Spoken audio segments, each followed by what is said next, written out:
the word. I wish I would have caught everything you just said because I'm getting goosebumps as you're speaking. Oh, well, I can say it again. Yes, ma'am. Say it again. Say it So again. I just happened upon the way that you can change an adjective and a verb, an adjective and a noun into a verb by adding a suffix. And the suffix, when you add a suffix, it changes the definition. And that's Okay. called what, Sister Peggy? Verbification. Thank you. Or to verbify. So, and I believe Master Farad Muhammad did that with the word color. Remember, we use the word colored. So we talk about the colored man, but it turns out that it's not us, it's the Caucasian, because we took the color out. Because you turn that word color, which is an adjective, into a verb by removing the color, because it changes the meaning. Okay, so it's much like the way we understand the word weed. A weed is a piece of foliage, right, that might appear in your garden or on your grass that will interfere with the growing of your grass and your garden. Okay, so we weed it. We turn the word, you can add an S or an ing or an ed, like we weeded the lawn. That means that we took out the weeds. Wow. Yes, ma'am. So I'm thinking that what Master Farad Muhammad did is he added the S to sound, it changed it to a verb, and it changed the meaning. So now it means Opposite. The opposite. Wow. I couldn't let it go. And because I couldn't let it go, something happened, and I just happened to be reading something. I said, oh, this is probably what happened. Wow. Now it makes sense to me. See, that's how the God works. That's incredible. I'm gonna claim that as a win for today. That verbification. Right. Yep. It works for me. I said, No, that's yeah. And I'm gonna say this, Sister Peggy, what you just did with the word verbification is what Brother Batin did with the concept of fundamentals when he taught that and shared that. I mean, those are the two turning points in my educational path. By you saying that has now taken what I think all of us are doing to another step. That's, to me, that's incredible. That's awesome. Thank you. You're quite welcome. It was my pleasure, because now I'm satisfied. Yeah, now you see, I'm the type of person where, the other day I was having a conversation with my wife about, I was sharing with her some of the stuff I read in that book dealing with parasites. And I couldn't think of the name of a certain bird. I'm like, am I getting senile? I can see the bird. I can tell you exactly what it looks like. The word albatross was coming to my mind. I said, no, but it's not. I said, what? I can't let stuff like that sit. I have to stop what I'm doing and Google, do whatever I got to do, because little things like that irritate me. And the word was seagull. Something as simple. I had a brain fog there for a split second. So you were the same way with sounds. When you apply verbification to a word, you convert it from an adjective into a verb, or a noun into a verb, and then it actually produces the inverse. Right. It didn't say, the information didn't say it produces the inverse. It said that it changes the meaning. Changes the meaning. When it becomes a verb, it changes the meaning. So in that case, I'm saying, well, this must be what he did. There's so many mathematical implications that will be a result of learning that word verbification, because that's like taking a number and applying a negative sign to it, almost on a mathematical sense. You're changing the value of the number. But you just showed how to do that by changing the context of a word, by changing the suffix. That's incredible. Wow. Yeah, that's And what I think, I can't remember why I did that, but whatever it is, it took me to Google, and then I looked up, not the first definition, but I kept on going until I found the information about the suffix and the prefix, and then there it was, that it changes the meaning when you make it a verb. Then well, you the can word change. for today is verbification. That's the word for today. Yes, ma'am. Excellent. Assalamu alaikum, Sister Ania. Walaikum salam. Well, you just missed the jewel, but I have it recorded. So Okay, praise be to Allah. How is everyone? By Allah's grace and I, mercy. I got case gained just that quick. I'm good. I'm good. Sister Peggy's live and direct from the Starship Enterprise, taking us into a whole nother level of verbal mathematical theology. All right. Sister Denise, assalamu alaikum.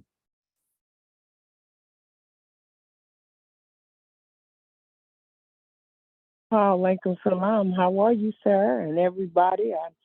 I got on the edge of that Mm-hmm. that Peggy was saying, and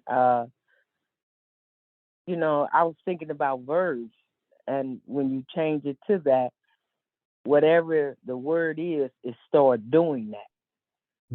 You know, and nouns is just leave that, but gets verbs or showing off, showing you who it is. Mm-hmm. You know, it's action, you running. And listen, she said, did she say sounds had an S on it or something? Oh, I've just misunderstood Yes, that. yes. When Oh, you she look did say that? yes, when you look in the problem book, it says that poison animal sounds the mental power. It sounds, and the way the scientists just broke it down to us is by putting that S changes the meaning of the word sound to its opposite. So sound is something that is agreeable, that's something that is in agreement with and follows rules. But as soon as you put the S, it means the exact opposite. I mean, that's incredible. The S changes, converts it. Yes, I love it. Love it, love it. She put an S on. It's in action now. Wow. Not only is it an Okay. action, but it's the opposite action. So, Sister Denise, if you didn't already write down the word for today is verbification. Verification. Verbification. That'll be a word that I make sure I clear today. Excuse me. You know, they do that on television here. What's when that? they heard something, they have a verification in the news room that whatever you want verification on. You call in and they check it out. They sources, they get their sources from different people, and they Oh no, combine it all. Sister Denise, not verification. Verbification. VERB. Oh, Yeah, okay. verbification. That's the word for today. Okay. Verb. Verbification. Okay. It means, I guess, I mean, I've never cleared the word, but I'm gonna put it together and say it's when you take a word and you convert it into a verb. Taking an adjective, convert it into a verb. Taking a noun, convert it into a verb. By doing that, it changes the meaning of the word. Oh, VERB. Yes, Not verbification. B. Okay, I got you. I Yep. got you. All right now. Okay. Learning. Say again. I said we're learning something here. Thank Oh, you. that's one of those aha moments that takes. She just increased the diameter of my thinking now. So the circumference has changed today. Yes, sir. When I go back to the firehouse, I can really say, well, why don't you, can you do me something? Can you verbify that word for me? Okay. Yes. Is that Okay. is that brother doctor that came on? Assalamu alaikum, sir. Walaikum salam, sir, and family, if you can hear me. Yes, sir. Loud and clear. Yes, sir. I didn't know if I was muted or unmuted. Oh, you got How you. is everyone today? I Okay. hear the tone level is But- high. Oh, you can feel the spirit already, can't you? Yes, sir. Yes, sir. Let's see. And then we have the world famous brother Wahid. Assalamu alaikum, sir. If you can't unmute, that's all right. We feel your energy. Let's see, Sister Tina. Yes, sir. This thought just keeps sticking with me from what Sister Peggy just gave us. It's I find this very interesting. There's this really silly movie called Sex Triplets with Marlon Wayans and whatnot. But anyway, in the movie, I only saw really the very first beginnings of it, but he finds out he has, a family. So he meets his brother, who is a twin to him, and the brother, and so they want to go on a road trip to find their other siblings. So Marlon says to him, so we're going to do a brother thing. And I forgot how he said it, but he made brother a verb. And so his twin brother that he just found, who seemed like he was a little autistic, said, did you just change a noun into a verb? And he said, that's grammatically incorrect. Yeah. So when Sister said what she said, and she explained how she discovered how Master Farad Muhammad did it with sound and sounds. I said, what are they trying to say in that movie? Because they're so slick with their subliminal messages. So I just wanted to say that because it just stuck to me. When the brother discovered, did you just change a noun into a verb? That's grammatically incorrect. Yes, sir. But now we know that it's not. Yes. All praise due to Allah. Yes, ma'am. All right, family. Ain't no telling where this meeting's gonna go today, now that we have this additional data. So I'm gonna highly recommend, if you haven't already done so, make sure you have a pen or paper, a piece of a pen or pencil, a piece of paper, and jot down your cognitions, because I have a feeling that something great will come from the believers during this meeting. So we will get into let me see if I can do this real quick. Okay, put my screen over here. Let me do this. Okay, so that I can see my screen. Okay. So the concept is, maybe I'm able to do this. This might make it a little bit easier for me. Yes, no, we'll do it. Oh, okay.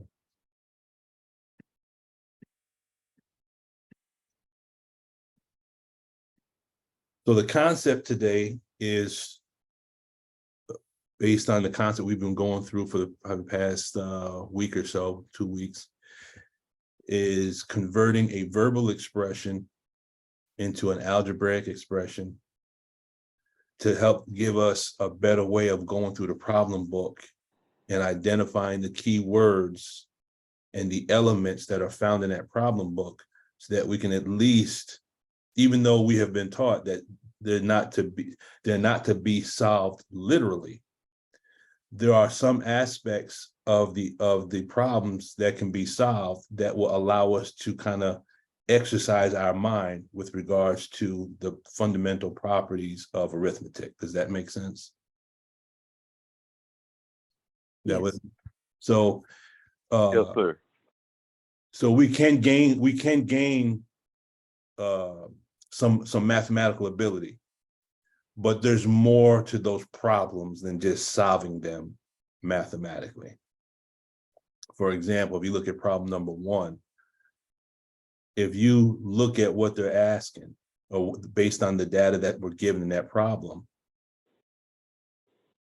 by coming up with a numerical value of how many times the uncle's heart beat in 45 years, based on 78 beats per minute, we can solve that mathematically, but that's not solving the problem. Okay. From a medical standpoint, we know that it's not possible for his heart to beat 78 beats per minute for 45 years. Because we know from the medical standpoint, and Sister Milani and Brother Wadu can verify this, it is impossible for a baby's heart to beat at 78 beats per minute, because then that infant would be in a state of what? Bradycardia. That's bradycardia. Also, in some protocols, that they would consider that a level of pediatric cardiac arrest. Right. Okay. So just from a mathematical standpoint, the infant may not have survived to be 45 if they had a heart rate of 78 beats per minute. Okay. But even if we calculated that out, 78 times, 78 beats per minute in 45 years, boom, boom, boom, you get that number. That still doesn't solve the uncle's problem, because his problem is he's in the wilderness of North America and he lives other than his own self. And as a result of that, it says, therefore, his heart beats 70 beats per minute, and this killed him in 45 years of age. So it was his living in the wilderness of North America, and there's the conjunction, and living other than his own self, that produced the condition of his heartbeat, correct? Yes, sir. So figuring out how many times his heart beat doesn't solve his problem. Figuring out how to change that condition will change the effect that it has on his heart. And what is the condition that's having an effect on his heart? He's living in the wilderness of North America, and he lives other than his own self. Mhm. There's two elements here that are producing this biological problem, this problem on a cardiac level. So in order to solve that problem, this is just the way I'm looking at it on my kindergarten, with my kindergarten understanding, you either have to A, change the wilderness of North America, I mean, you have to change his environment, yes, Yes. or /and you have to change the knowledge he has of himself. So being that we have in the wilderness of North America and he lives other than his own self, when we deal with the mathematics of logic, a conjunction states that when you have two conditions with an and, that means both of those statements have to be true in order to produce the desired outcome, correct? Both things have to be true for it to be true, correct? Yes. Okay. I'm getting some background. Okay. Could everyone mute? Yes, sir. Oh, I got it. All right, got it. Okay. So when you have an and statement, both of those statements have to be true. So if I was to say, Sister Milani, I'm going to assume that you're in your living room. Yes, sir. Okay. So if I said Sister Milani is sitting in a chair and she is in the living room, is that a true statement? Yes, sir. Okay. If I said Sister Milani is in the chair or she's in the living room, that's still a true statement. If I said Sister Milani sitting in her chair and she's in Barbados, she would wish that that was a true statement, perhaps, Yes, sir. but that would be a false statement, because in an and statement, both of those conditions have to be true. So when you apply that same rule to problem number 1, he's in the wilderness of North America, and he's living other than his own self. We only have to change one item to make that a false statement. So if we can either give him a knowledge of himself or change his environment, then he won't be aberrated, which produced the psychosomatic illness, correct? Yeah. Okay, does that make sense? Yes, sir.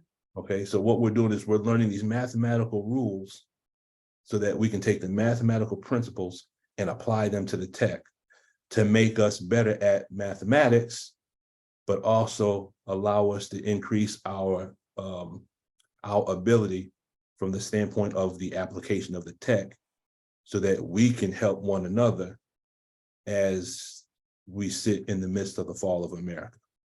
Does that all make sense? Yes, sir. Okay. Yes, sir. But for today, we're gonna learn a couple of rules with the converting from the verbal expressions to the algebraic expressions.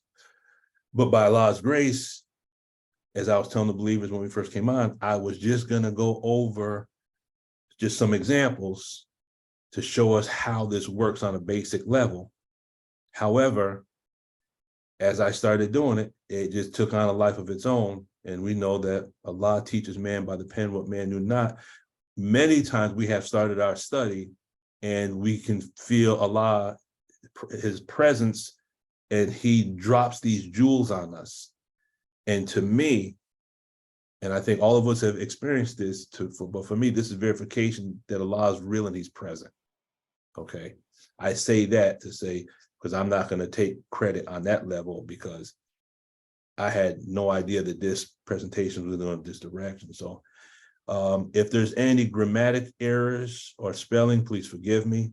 But I believe just with the way the spirit is this morning, we should be able to get a lot out of this. We're going to deal specifically with, can we learn about algebra and use it as a demo kit to understand the text? So we're going to go a little step beyond just translating verbal expressions to algebraic expressions. We're going to see how algebra and verbal expressions can be used as a demo kit to give us a better understanding of the text. So we're using mathematical demo kits again. Can the three basic elements of a verbal expression be used to identify three basic elements of an n-gram? Okay, does that sound like it might be interesting? Yes, sir. Yes, sir. So let us proceed. And there's got to be a way that I'm gonna have to do it like this. Put it over here. Okay. So verbal expression to algebraic expression. What we're gonna, there's a couple of things we're gonna bring into play here. We're gonna show the elements. We're gonna show the elements of an expression. We're gonna look at it from the standpoint of a cycle of action. In other words, we're gonna use the tech. We're gonna use mathematics. We're going to use the mathematics to gain a better understanding of the tech, and we're going to use both to get a better understanding of our lessons and to gain a knowledge of, get a better knowledge of ourselves. Does that make sense? Yes, sir. Okay. And please forgive me for being so redundant. Does that make sense? But since I can't see everyone's smiling face, see, I can read Sister Milani's face. I know when she has an epiphany. I know she has something that she wants to add. I'm reading faces. So, okay, so the three basic elements. You have a number, you have a variable, and you have an operation. Now, you might have some word problems where you might actually have more than one variable. You might not have a number. If I said A multiplied by B, obviously there's no number there, correct? Right. But I have two variables and I have an operation. If I say a number divided by another number, then there's no number, I just have two variables.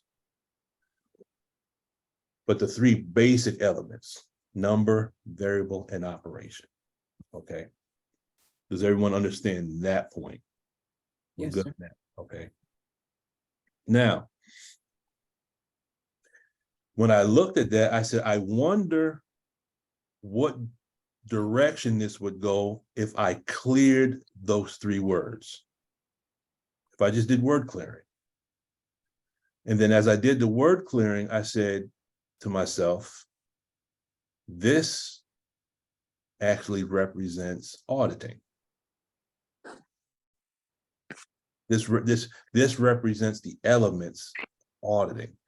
This gives us data as to what we're looking for when we're trying to raise the self-determinism of the pre-clear. Does everyone follow that? We follow the concept, okay? Yes. Because in auditing, that's what we're doing. We're looking, when you look at book one auditing is looking for the engram, but really finding the individual on the tone scale. Once we hit that area of the time track, and then constantly going over, gaining the perceptics. The more perceptics we can produce, the more in reverie the pre-clear becomes, the more charge we can make contact with and discharge. Now we can bring the pre-clear up the tone scale to a point of release. Does that make sense? Mhm.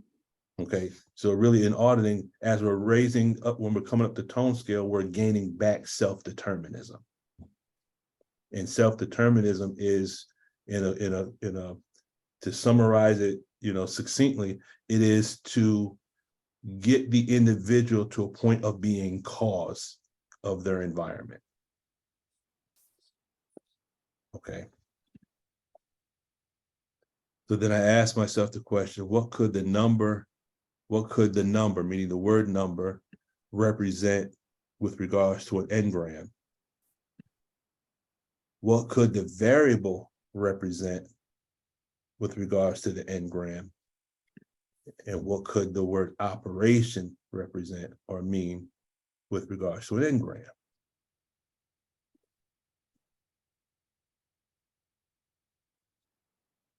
And for those that are working feverishly like Sister Milani to write all this down,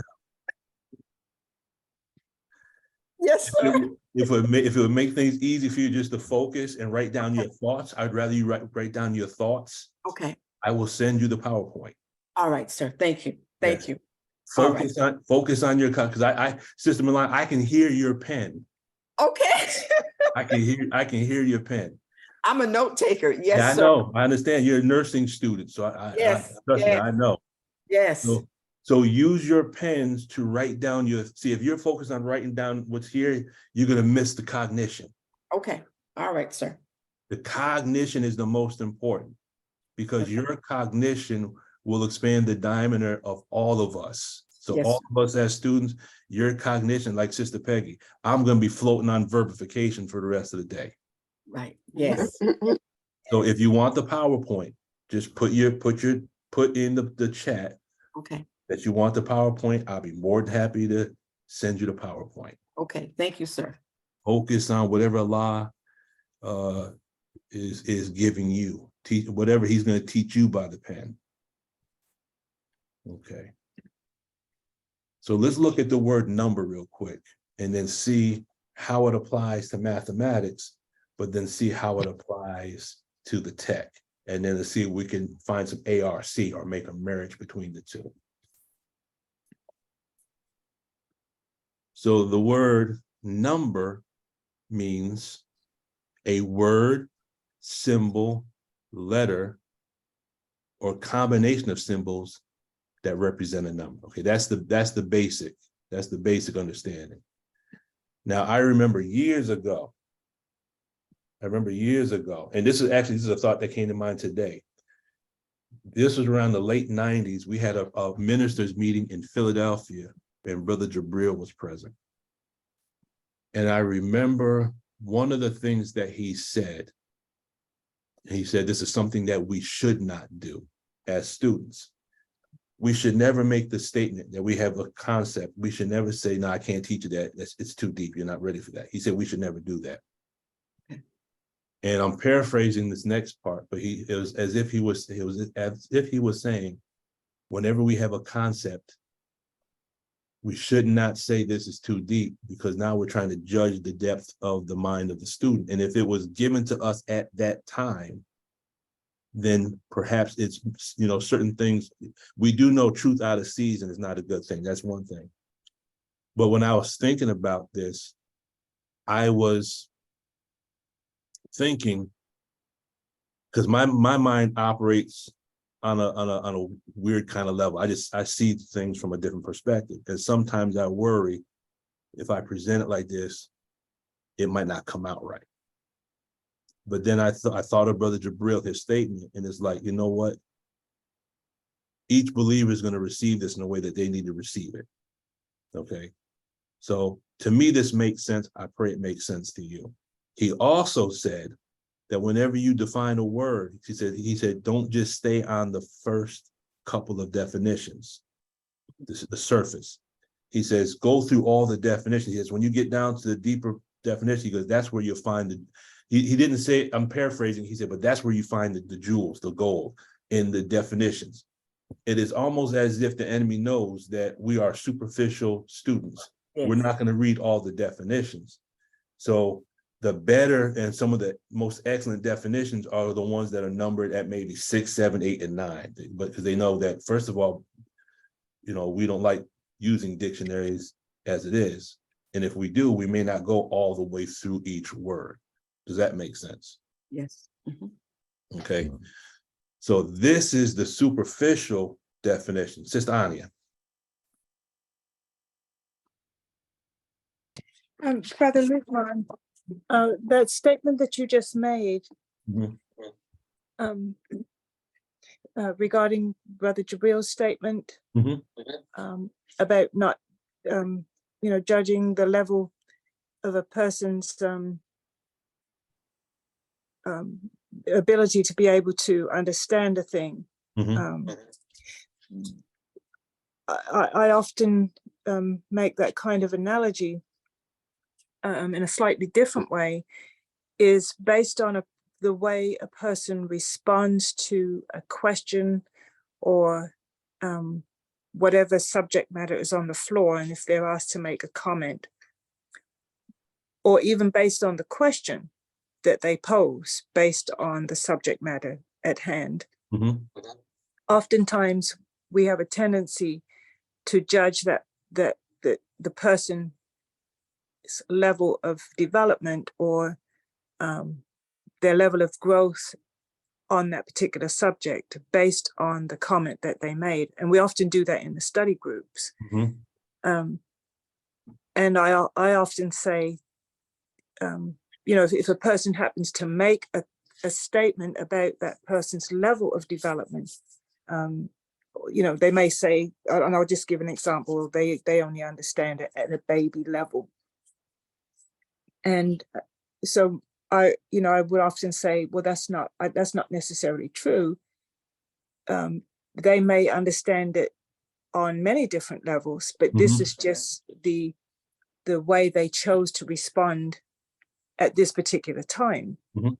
In this particular instance, they chose to use this example, and it may be may not be on such a high level. There may be higher levels of understanding it. They only chose that one this time.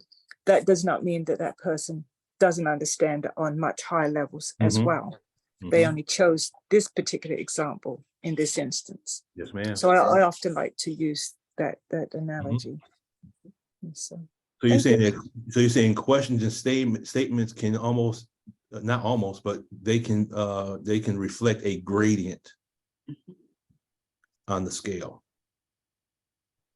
Right, and we can choose to our cognitions or any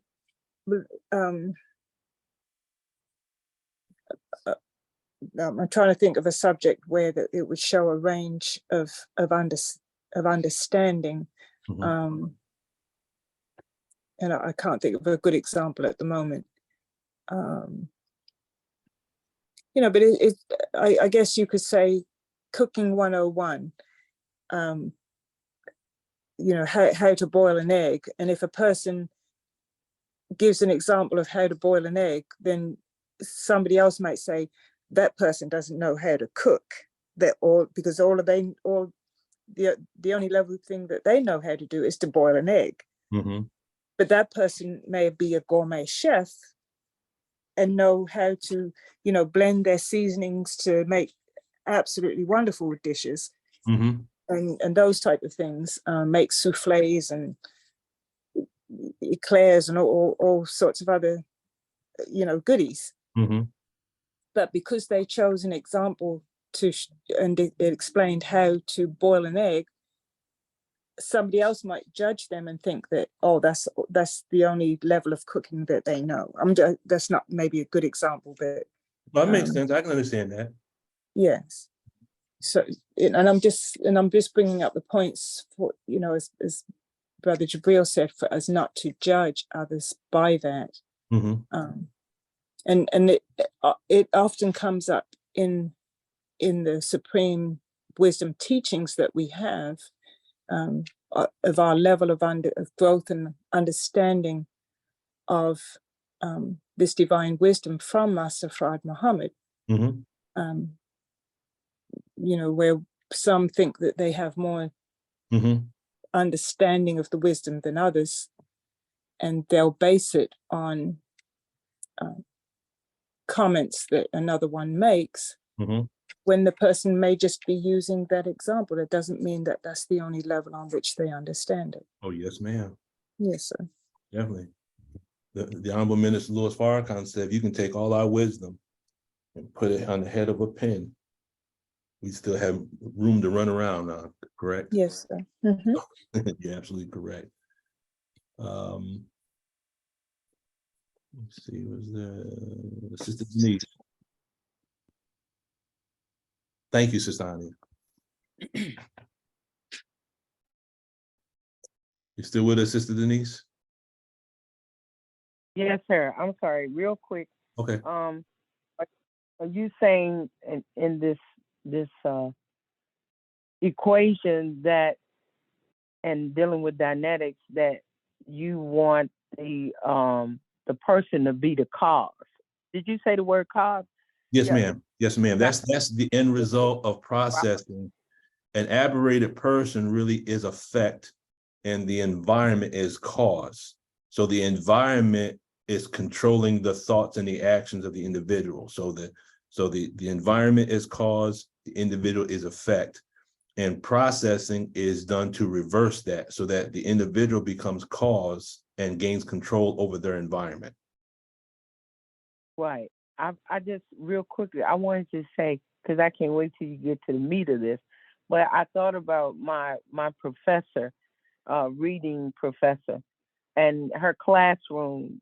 She had stuff hanging from the walls, and everything was on the floor, and I couldn't understand. I couldn't understand it. And she said, I asked her, why does she have all this stuff? I mean, she had a lot of stuff, and she said, you never know what capture, You never because know. everybody, You're what fading captured in and that out. person. Oh, you don't know what would capture. Can you hear me? Say, go ahead. Mm-hmm. What would capture the person's attention? Okay. Okay, so she had stuff hanging, and you looked around, and then I remember the minister's words about people with high education. He said that if you have a PhD, that you should be able to break it down to even a child, to somebody in college. Whatever level the person is on, you can meet that level. I guess because of the way you understand it, like what you're doing to us, about conjunction and adding in two of them. And I following you in my mind, but when, the minister said this, I said, boy, you will have to have a deeper level of understanding. like you do with us, with doctor and sister, and whatever walk of life we from, whatever information you give us, we can plug it in. So that was my small cognition already. Yes, Yes, sir. ma'am. Thank you. Yes, ma'am. The one thing that I strive to do, and this is what I did when I was working, this was years ago as a GED instructor, you engage in conversation with the students, and based on our lessons say that no person can be successful unless they speak the person's language.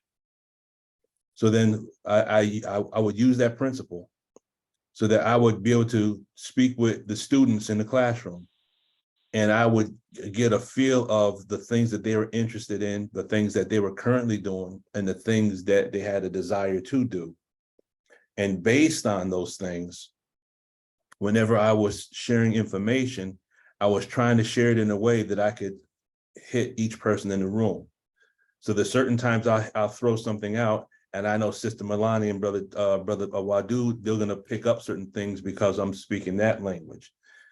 When Sister Zakia, I don't think she's on today, but when Sister Zakia is on, I know her thought, she wants to go into forensics. So I'll throw something in forensics out there. Based on what other, you know, if I want to say something to Brother Wahid, I start speaking government, but I'm still learning government as a result of Sister Ani and Brother Wahid. So as time goes on, and I think there have been times when I have asked the believers to put in the chat the things that you're interested in, the things that you would like to do, and then I format the some of the verbiage so that I try to get to each one in the classroom. Does that make sense, Sister Denise? Yes.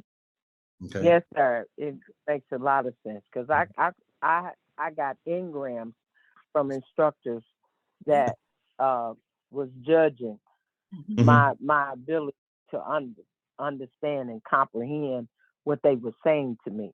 So it's my fault because I don't understand. No, And it's they it's was the trying to it's the tell me, teacher's fault. you don't teach them to understand. You just teach it. If they don't get it, you taught it. I said, whoa. Mhm.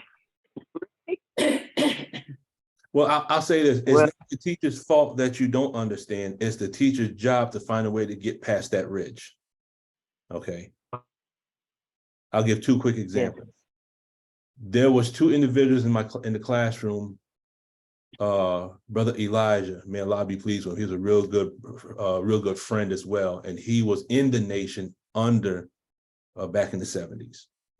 He had come because he wanted to gain his GED, and I had a young lady who was having problems with algebra, and they couldn't get it.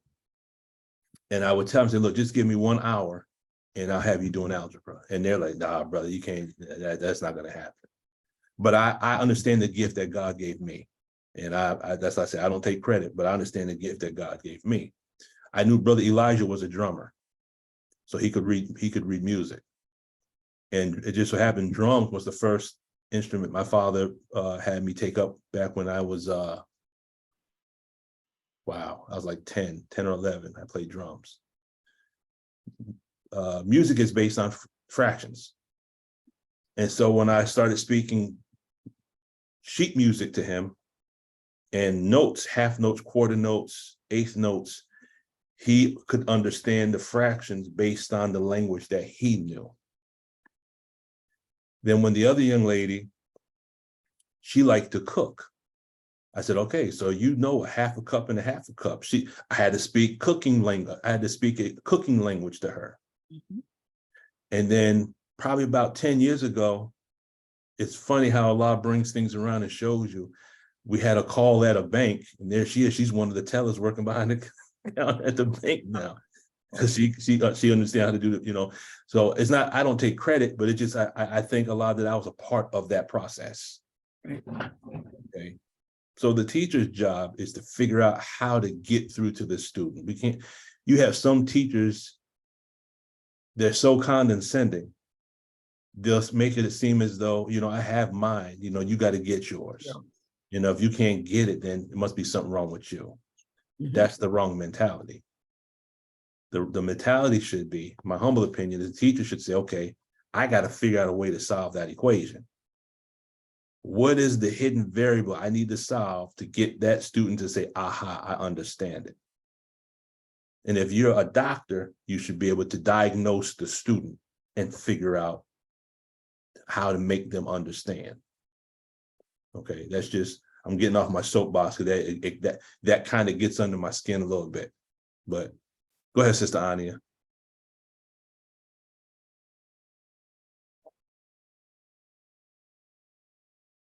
You're on mute if you're trying to talk.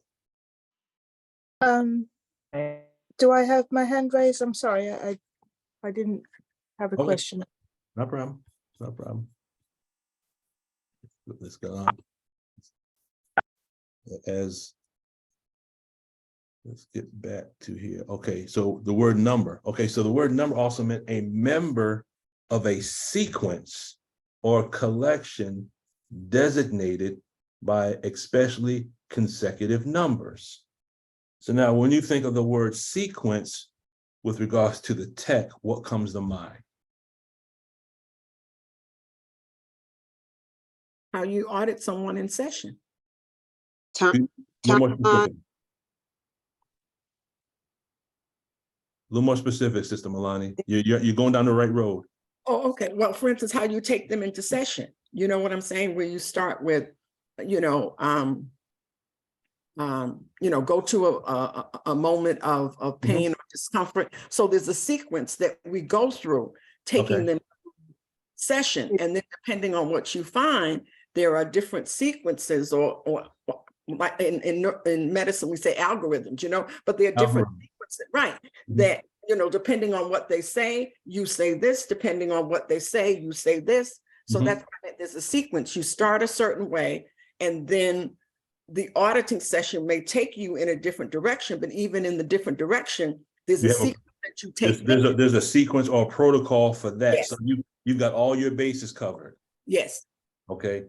I know this back at that time period, for example, and Sister Milani and Brother Wadu can probably verify this.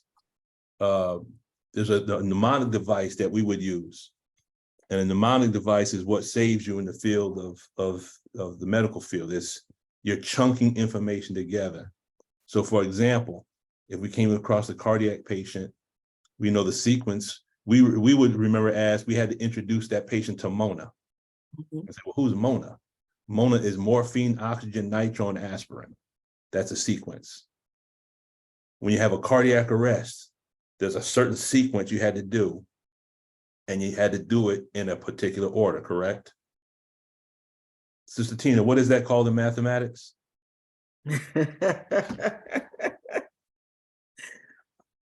that's PEMDAS. Yes, PEMDAS.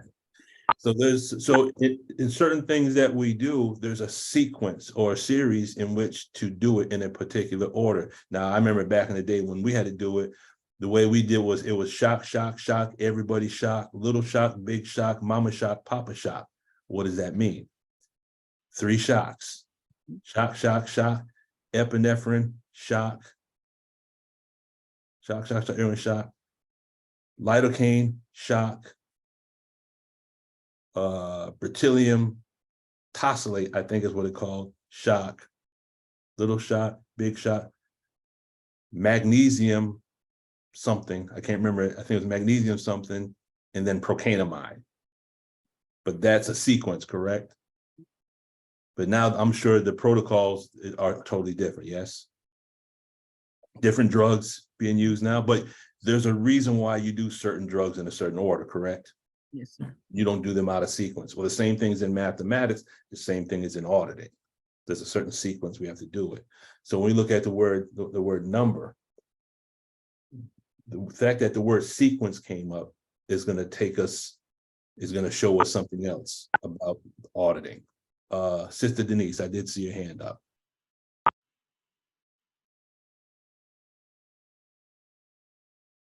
Still there, Sister Denise? Hey, I hear you. I thought the sequence, I thought you were talking about in auditing, when you tell a person to start at the beginning, pick up any additional. Mhm.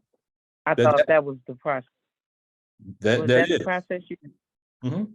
Oh, That's so that is there's a sequence. When you look in that diagnostic book, there's the steps, and it's done in that order. Okay, Sister Milani just gave us a certain part of a sequence, but one thing L. Ron Hubbard said, you have a cycle of action, that in that cycle of action, you have smaller cycles of action. Okay, so you have a certain way of doing things, but then when you get at this point, there's like a sub-cycle. Does that make sense? yes, sir. Sister Milani was just giving us one part of a cycle, but that's part Right. of the cycle. Go back, begin at the beginning. That's part of a cycle, and then you get as many perceptics, and when you get to the end of that, what happens? Go back to the beginning, go over it again, and pick up whatever additional data you can contact. Now you're starting another cycle, and then based on the data that you're getting, allows you to start different cycles. So you're basically covering all your bases. So no matter what happens, if this happens, I got a response. If this happens, I got a response. Okay. For me, playing chess, I play a certain opening. If a person plays this, then I know I'm doing this. If they do this, then I do this. And the more you remember those protocols or algorithms, the better you are in medicine, the better you are in mathematics, the better you are at whatever it is that you study. Everything is based on cycles of action and understanding elements and how these elements relate to one another. Does that make sense? Yes, sir. Okay. This is why the tech is so incredible to me, because he gives you because remember, Scientology is what? Knowing how to know. That's basically the foundation, knowing how to know. There's certain things we know, but we can't explain how we know it. Mhm. But we understand the undergirding principles. Not only do we know something, but now we know how we know. So now I can explain exactly how this whole thing breaks down. And as it was mentioned before, at the level of a PhD, I should be able to, there's some videos on YouTube, and one in particular, it might be one with Neil deGrasse Tyson. I think I always get the name mixed up. He's a brother who's a physicist. I believe he's a physicist. I might be wrong in that. And there's one episode, if I'm not mistaken, where they take one concept and they break it down on 5 different levels. They break it down on a level of a physicist, a college student, a high school student, and then a middle school. But they take quantum physics and they're able to break it down so that each group can understand it on their level. Okay. When I saw the word sequence, I thought of a chain. Okay. But really, Sister Milani is correct. Sister Denise is correct. There's no wrong answer. It's based on our cognition. I saw sequence as events that are linked together, but really that is exactly what Sister Milani was talking about. And it is exactly what Sister Denise is talking about, just using from different points of view. So when you look at an expression, isn't an expression a chain of symbols? It's a group of symbols that are connected together, yes? Okay. Does that make sense? Okay. Yep. Okay. So now when we look at an expression, look at it from the standpoint as that expression represents a point on the time track. Okay, that's a point on the time track. Have I confused anyone yet? Y'all with me? I'm with you, Brother Lukman. Okay. Because I can't see everyone on the screen because I had to divide the screen out, so I don't see everyone. But I want to take, as the minister would say, expand the diameter of our thinking and increase the circumference of our mental activity. I want us to think outside the circle so we can create a larger circle now. So when you look at that expression, so the mathematical expression could be a demo kit that represents a part of the time track. And here's as we go through it, this will make more sense. The word number also means one singled out from a group or an individual. Now, with regards to processing, what could one singled out from a group or an individual represent? With regards to processing. And remember, there's no wrong answer. So whatever. An engrammic command, Say again? an engrammic command. Okay. It could be an engrammic command. But that engrammic command, okay. That it could be an engrammic command, yes. What else could it represent? A valence. That's where my mind was. It represents a person singled out from a group. Now, let's say the group represents the family, whatever our family is. Wouldn't a person or individual singled out from that group represent the source of aberration? Yes, sir. Okay. So that's exactly what I was thinking about. An individual on the time track that is part of the group. The word number also means an act of transforming or impairing. Wow.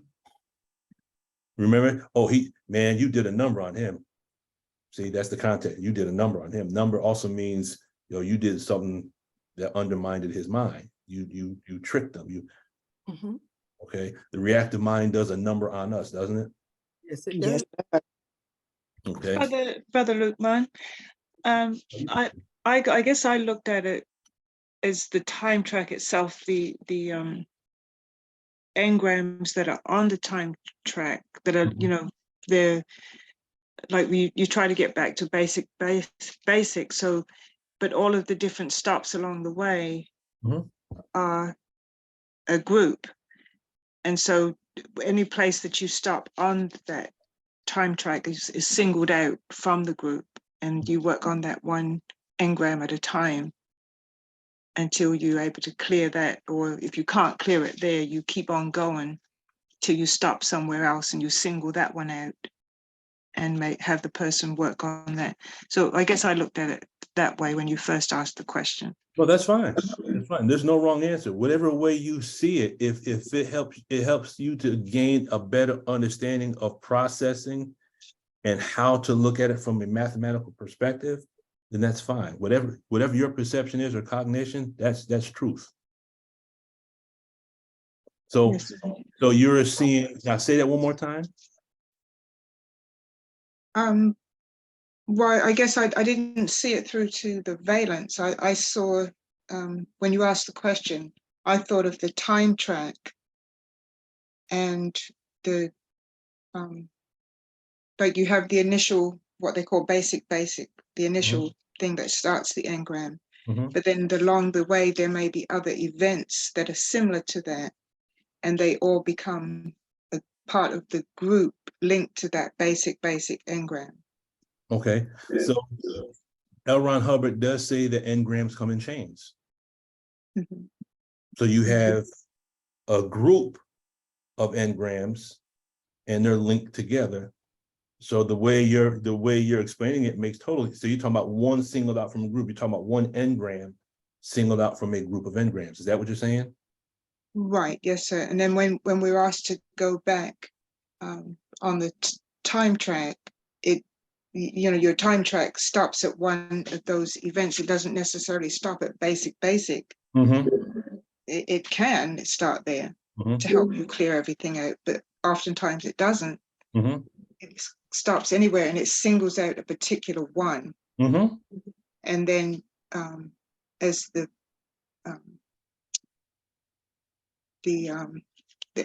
auditor works with the PC to help clear that, sometimes they can't clear it fully, and so they'll say, was there an earlier incident like this? Yes. And then it singles out something else further back. Yes. On that group on that chain of engrams. So the auditor, the file clerk will hand out a single engram or a single event, one singled out from a group. The file clerk will give you one that's easily accessible, correct? Yes, sir. And if it's giving that one has a part in an act of transforming or impairing the PC, correct? Yes, sir. So True. from the way you're explaining it, I see that makes perfect sense. Because that one that's singled out, doesn't that do a number on us? Certainly does. Yes, sir. Does. Okay. The word impair it's an unknown aberration. And then look at the first three letters of the word impair. What are the first three letters? Imp, And what is an imp? a little devil. Little devil, okay. That little devil's the one that's doing the number on us. It also means insight into a person's ability or character. And this goes back to what Sister Tina had mentioned with regards to it, with the way I perceived it anyway, as valence. So when you look at a person's character or a person's ability, sometimes you're looking at a valence of another person, correct? Yes, sir. Okay. Then I looked at the word variable. When you clear the word variable, you come to the word fickle, which means marked by lack of steadfastness, constancy, or stability. And it means subject to variation or changes. And if you look in tech, it says, in other words, there are two variables at work. One, the wildest, is the variable caused by aberrations. The other, and quite rational and understandable, is caused by the personality. Okay. So he uses the term variables in many locations in Dianetic Book 1. This one is on page 15. But just going back for a split second, if you were to clear the word variable, you would actually come to the word aberration as well. Okay. Then we look at operation. Operation is an exertion of power or influence. Now, quick question. So we have number, we have variable, we have operation, the basic components of an expression. In arithmetic or in math, there's 4 operations: add, subtract, multiply, and divide, correct? Yes. Those are the operations that we use to solve an equation. But if we look at this from the standpoint of the tech, what are the operations that are used by the reactive mind to exert power or influence? What are they called? Circuit. Circuit, we could say circuit, most definitely. What else do we call them? Engram commands. Engramming commands, yes ma'am. So just like arithmetic or mathematics has operations, the reactive mind has operations, okay? We use the operations on a mathematical level so we can increase our determinism over mathematics, correct? And the more we understand in mathematics, that gives us what's called survivability. That raises our self-determinism, correct? Yes. The reactive mind uses operations too to increase its survivability and to increase its determinism. The reactive mind uses certain commands to prove that it is cause and the auditor in the pre-clear is effect. How does it do it? It uses circuits and it uses engrammic commands. So the engrammic commands are to the reactive mind like the operations are to mathematics. Does that make sense? Yes. Okay, Yeah. Sister Tina. No, I just had a cognition of seeing the process a little better. On the chain, you have the engram. Within the engram is the the valence Mhm. within the valence is the engrammatic command Mhm. or certain. Yeah, so I'm seeing it better. Yes, sir. You're Thank- starting to see the math, but parallel it to the tech. Yes. Mhm. Yeah. Praise be to Allah, because that's really where we're going with it. Okay. The word operation is any of various mathematical or logical processes, such as addition, of deriving one entity from others according to a rule. Let's look at that definition for a minute. Deriving one entity from others according to a rule. Well, isn't that what we're doing during processing? We're trying to derive or get to the understanding of an entity that's causing the aberration, yes? So the auditor is performing an operation. The auditor is trying to find that entity that is exerting power or influence over the PC, correct?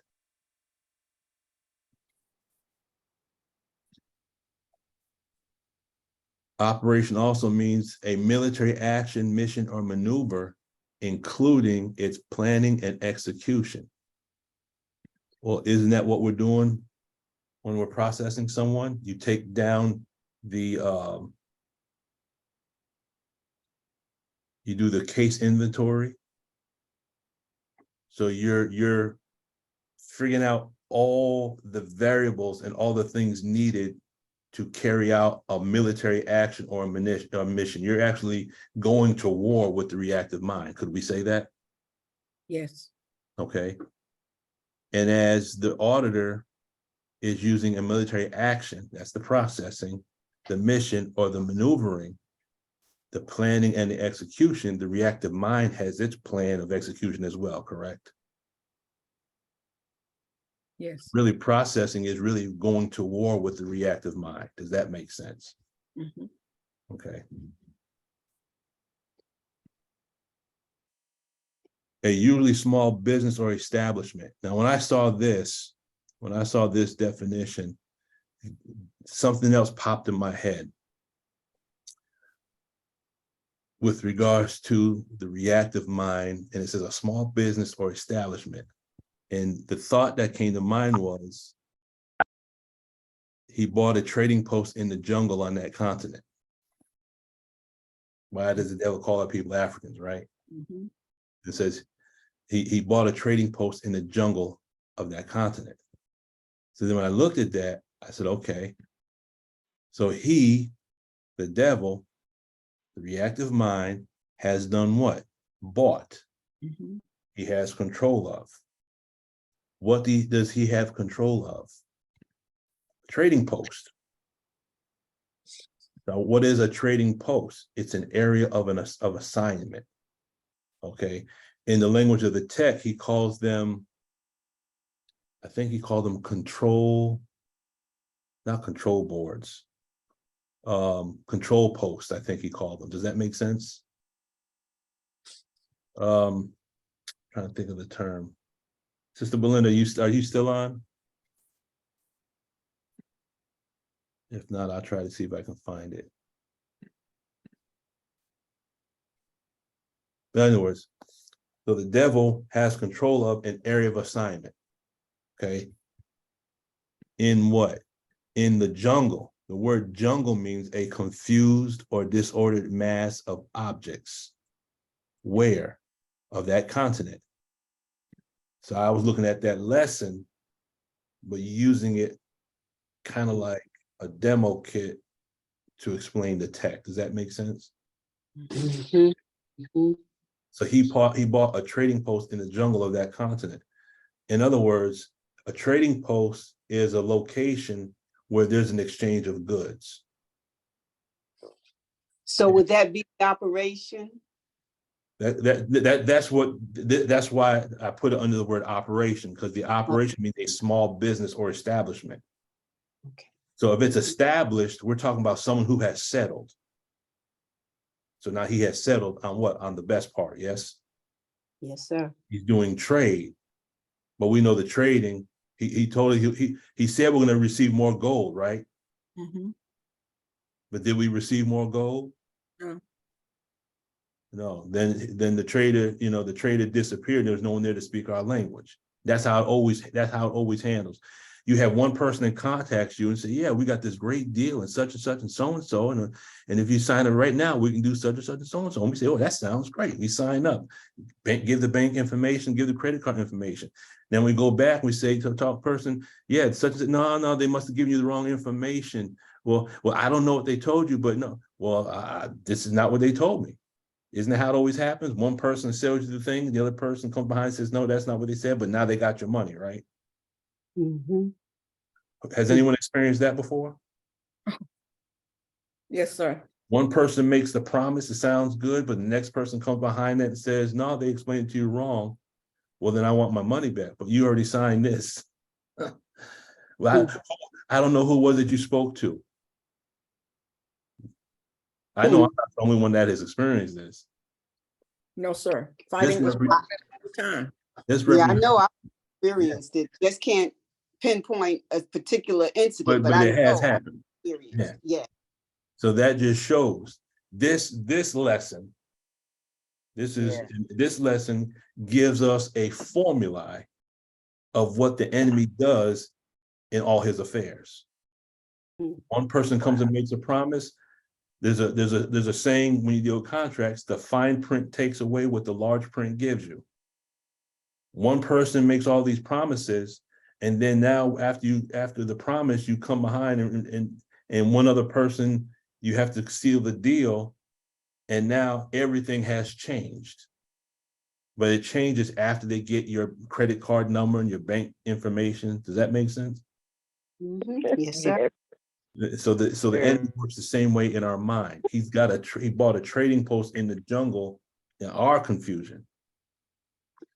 So in our confusion, so confusion represents the fact that someone has settled on the best part. Does that make sense? Yes, sir. Okay, go ahead, Sister Milani. Oh, I was thinking that from what you're saying, that the reactive mind has settled on a part of our the trading post is the part of the mind that the reactive mind has settled on, and the jungle is the confusion that the reactive mind is creating on us, that continent. So is that what you're saying? I was saying that we can take these lessons and look at them from a totally different perspective outside of just memorization. That's a must, because we have to know the lessons by heart. Right. Why? Because if we know the lesson by heart, we can now use it as a formula and apply it to different areas of our life. So the way that you just explained it, Sister Milani, that's exactly another way of looking at the lessons. There's more to these lessons. Right. To me, these lessons represent the rules of life. And the more lessons we know, the more stuff we'll pick up. So when person A comes over and says X, Y, and Z, we can say, okay, I hear what you're saying, but how is this going to change after, you already know something's going to change. So what I do is, okay, I hear what you're saying. Can you send me an email, or can you send me something in writing? And sometimes they say, well, we can't really send it. Then I'm not dealing with you. Because if you can't send me an email, something I can print off, and then down the road, I can say, yeah, this is what I was told. I have the email. I can send you a copy of all the things they said that, X, Y, and Z. This is what I was given. My father always said, always keep your receipts. Always keep your receipt. And I'll share this one story just because it came to mind. My senior year in college, they were going to withhold my diploma because of a lab fee they stated I didn't pay in my junior year. Now, I graduated in 92. They were going to withhold my diploma, spring of 93, which means without a diploma, I couldn't find jobs to prove I had graduated from college because of a lab fee I had from 1991. Now, here's 1993. I graduated December of 92, but there was a lab fee I was responsible for in 1991. So you mean to tell me after all this money I spent for college, you're going to hold my lab fee for $10.90? I think it was $10.90. They said, yeah, we have no record. I said, I have my receipt. I paid my lab fee and I have the receipt with a signature on it. Because my father always told me, always have your receipts. And Dr. Wesley, I think, has said the same thing. You always have your receipts, right? Mhm. Okay. Sister Denise, go ahead. Yes, sir.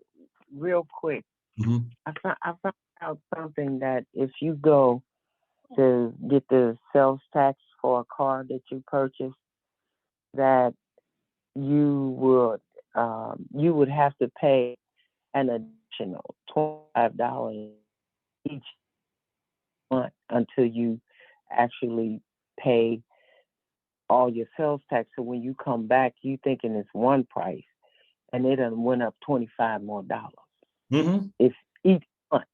And then she said up to $200. I'm saying, where does that say?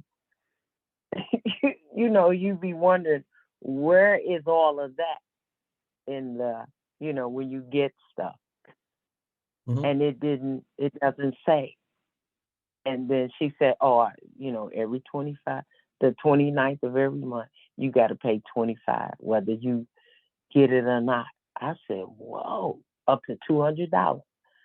I said, how they going to charge you because you're not moving fast enough? Exactly. Mhm. Yeah, I wonder, do others know this? I wanted to share the moment Mhm. with others.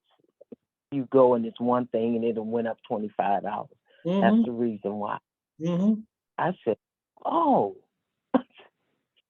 okay. I just wanted to share that as you was talking. I was thinking about the lessons, Mhm. how it applies to, as the students say, how is this going to help me with my everyday life?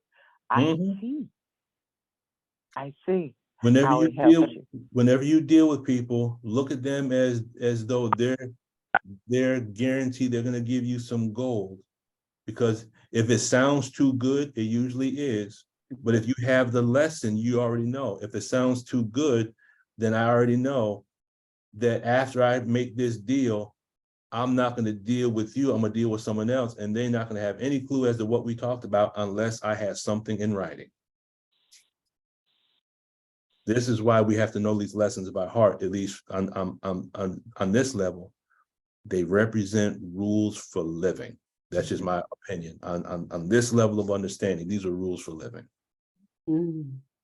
Yes, ma'am. Thank you, Sister Denise. Sister Milani. Oh, I just wanted to say that, this lesson, well, I mean, all of ours, we can find it in it, but this lesson that you mentioned and you're breaking it down this way is in ARC, was what L. Ron Hubbard said, as far as if there ever was it's something about if there ever was a devil, the reactive mind created If it. there was a reactive mind, the devil. Exactly. Mhm. So Yes. there's ARC there. Yes, ma'am. Thank you. Sister Ania.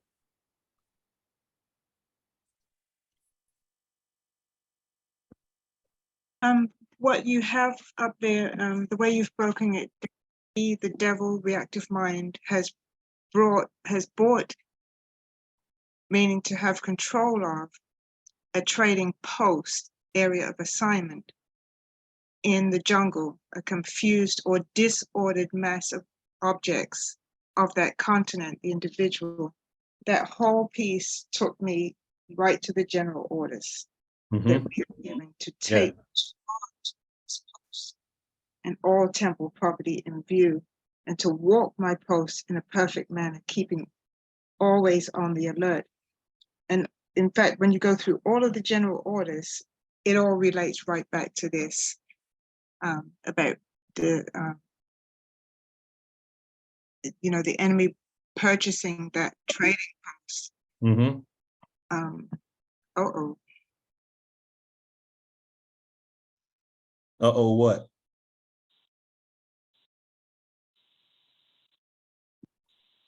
Jazania?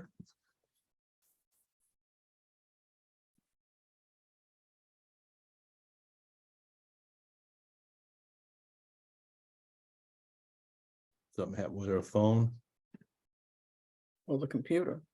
or yeah, okay. Okay, well, hopefully we can get her back on so we understand what uh-oh Brother is. Luke Mine? Yes. Can you explain uh-oh real quick? Everything all right? Brother Luke Mine, can you hear me? I hear you. Can you hear me? Okay, yes, sir. Well, anyway, that was basically what I was going to say. It's just so how we have to you know cast out that enemy that has taken over our mind, our way of thinking. Mm-hmm. And as my husband often brings out, is that we think that we're thinking right and correctly according to these teachings, but we still have the mind of the enemy. And that until we totally get rid of that mind of the enemy and his way of thinking, we won't correctly come in order and be able to build the kingdom of God, as with, and be able to correctly pass that on to our people. Mm-hmm. And have them, because they, each of us as we come, as a new crop comes into the nation, we bring with us that devil's mind Mm-hmm. and the devil's way of thinking. Mm-hmm. So yes, ma'am, most definitely. And also I would recommend just start with this statement. He bought a trading post in the jungle of that continent. Clear the word bought. Clear the word trading post, because there's more definitions. I just used one for the sake of time. Clear the word jungle, and then use that statement. He bought a trading post in the jungle of that continent, like an equation, and input the different meanings of the different words. And you will see this lesson. You will see this lesson as a fundamental. It can express a multitude of different variations of meaning, and all those variations will be correct. Do you understand what I'm saying? yes, sir. Okay. Input different definitions for those words, and then see how it relates to Dianetics. See how it relates to the self. Okay. Because the jungle of that continent, okay, so if there's an area in my life where I'm disordered or confused, okay, then whatever that area is, that's the jungle of my continent. That's my circumference. So if I'm disordered or confused in a certain area of my life, who is sitting on my trading post? Does that make sense? Mm-hmm. Yes, sir. What am I exchanging that's keeping me confused? What am I exchanging? What am I buying? There's a verse in the Holy Quran. They buy error for guidance. You ever see that? They buy error for guidance. Mhm. Yes, Yes, sir. sir. And their error brings no gain, nor are they guided. Mm-hmm. So that means if when you're buying something, that means that there's a means of exchange. So if I'm confused, I'm receiving something, but I'm giving something, but in that exchange, it's keeping me confused. Does that make sense? Yes. So if I'm giving something and receiving confusion in exchange, then I'm crazy as hell. Because I'm taking on this behavior, what man will gain the world and lose his own soul? So that means I'm getting this, I'm losing my own, I'm giving you a part of my soul in exchange for what you're giving me. This is keeping me confused and disordered. Does that make sense? Mhm. Yes, sir. So now this lesson takes on a whole nother perspective, correct? Yes, it does. So there's something in the ethics that's called condition formulas. And I mean, it's incredible the way he just words things. But the thing is, what he's pinpointing is whatever is taking place in life. He goes into different aspects of the tone scale, but using different concepts. If this condition is present, this condition is the effect of some cause. And when you apply this formula, it helps you not only to identify the cause, but how to remove it. Does that make sense? Yes, perfect. Okay. So when you look at the things in our life that seem like they're out of whack or disorganized or confused, there's a cause somewhere. So instead of us getting all wrapped up, all this, I can't believe this is happening, I'm just so upset. If we think mathematically, we say, okay, this is a condition, there has to be a cause.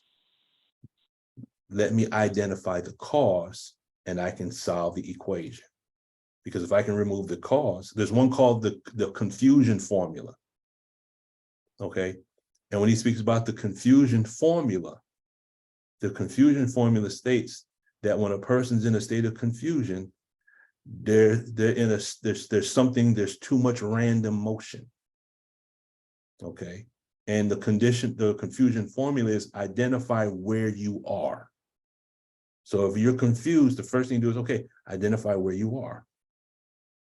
Find one point, and when you can find one point, that removes the confusion. In other words, find a stable datum. So if you have a stack of mail, like I got a stack of mail over there, okay, you have a stack of mail. Do one piece of mail at a time. Just take one out of the stack, just take one. Go over that. When you're done, there's a rule that says, and I can't remember where I read this before, there's a rule, mail should only touch your hand once. Take it, open it, handle it, either file it away or throw it away, but don't open it, leave it around, because now you're going to keep picking up the same mail over and over. Does that make sense? Oh, yes, sir. Okay. In other words, no matter what our state of mind is, if we're in a state of mind that's aberrated, if we slow down, identify what it is, there's a cause. And if we can identify the cause, solve that, that solves the equation, yes? Yes, sir. Then we're no longer confused. Okay, go ahead, Sister Ania.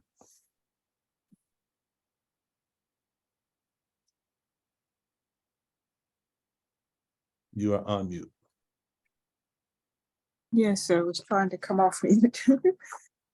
It's just, things coming to mind about other areas of our teachings, the scriptures, and the language.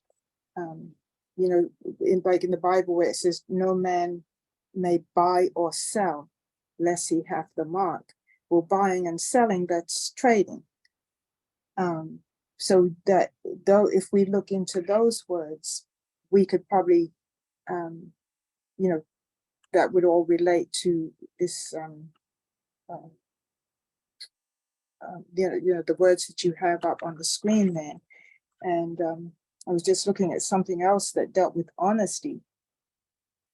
And it says in the Holy Quran, and to give full measure when you measure out and weigh with a right balance and observe the balance in fairness and be fair.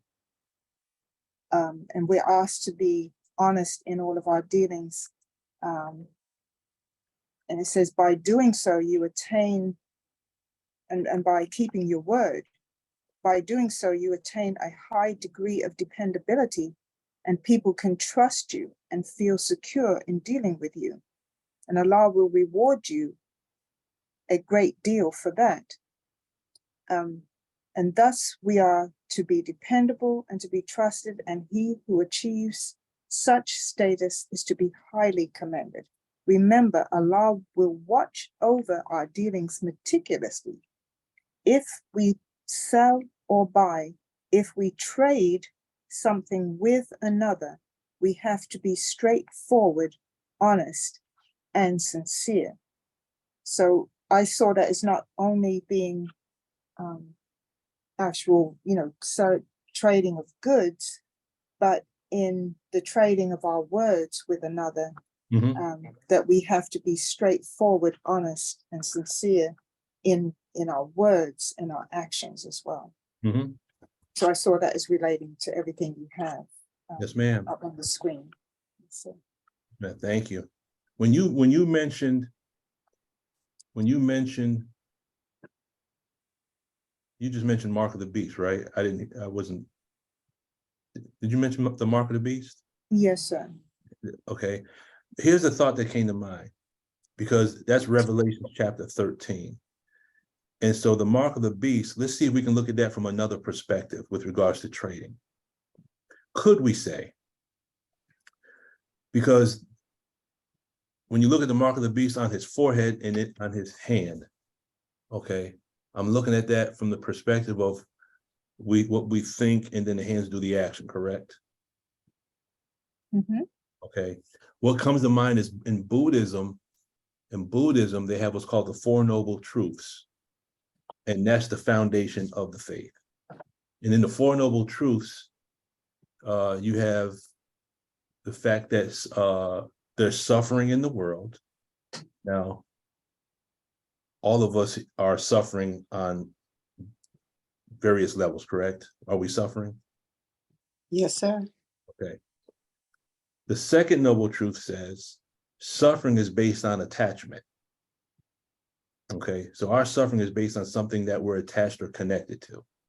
So for the sake of Dianetics, we can say we're still connected to something that's on our time track. And that's what has us suffering, because we have something that happened, correct? Mm-hmm. Yes, sir. Okay. The third noble truth says that suffering can be eradicated. There's a way to overcome suffering. And then the fourth noble truth brings us what's called the Eightfold Path. Now, the Eightfold Path starts out like this. This is the equation, or the sequence, or the algorithm, or the protocol that one uses to get away from suffering. The first thing is right thinking, to think correctly. No, right sight, excuse me. Right sight is first. Right sight, right thinking, right speech, and then right action. And I'll stick with those four. Right? Seeing things from the right perspective, thinking in the right manner, speaking properly, and then correct action. So here we have the mind is connected to the hands, correct? Yes, does that make sense? Yes. So could the mark of the beast, and that's just the way Sister Anya explained it, the trading, could that trading or the exchange, when someone has the mark of the beast on their forehead and on their hand, are these representing individuals that are doing trade with the devil?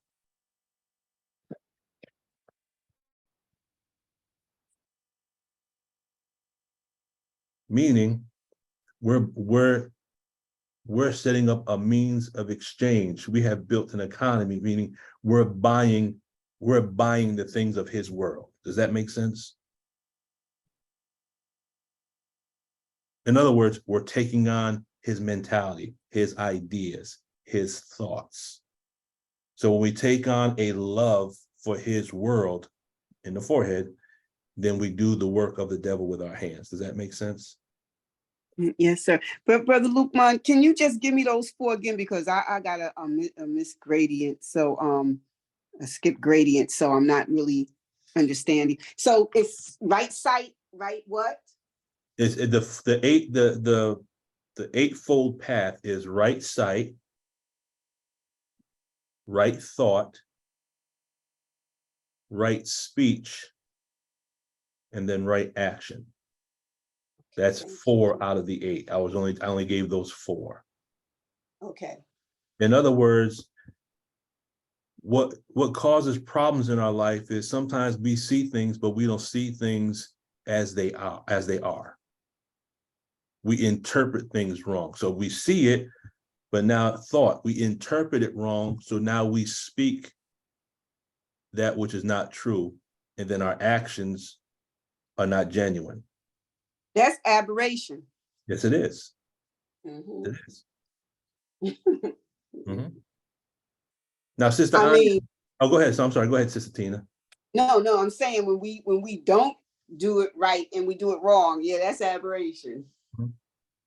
And aberration causes suffering, right? Yes, sir. It does.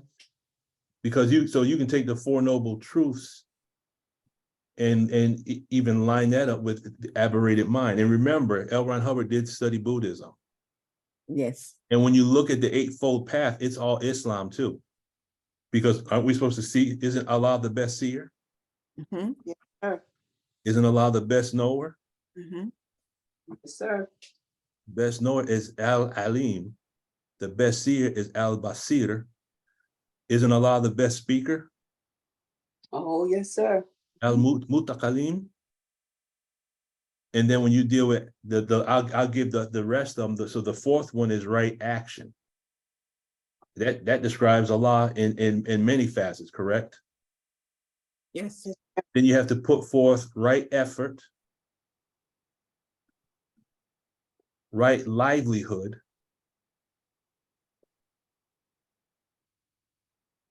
right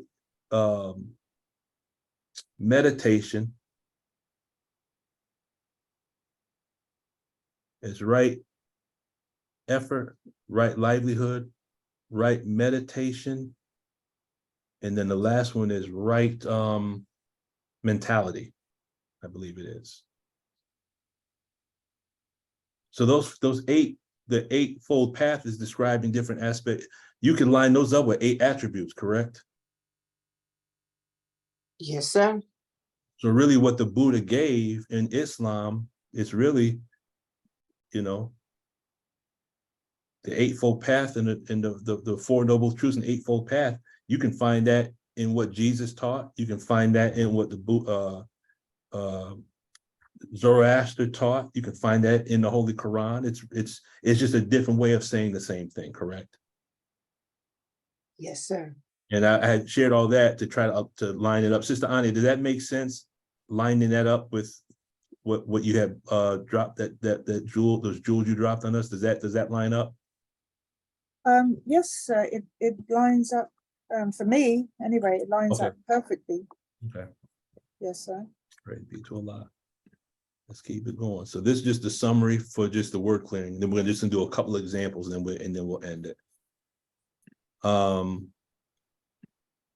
So if a verbal expression could be used as a demo kit, could the elements of an expression be equivalent to the elements of aberration? And now we're going to get into some practical application. So could the number represent an individual or a circuit? Could we say that?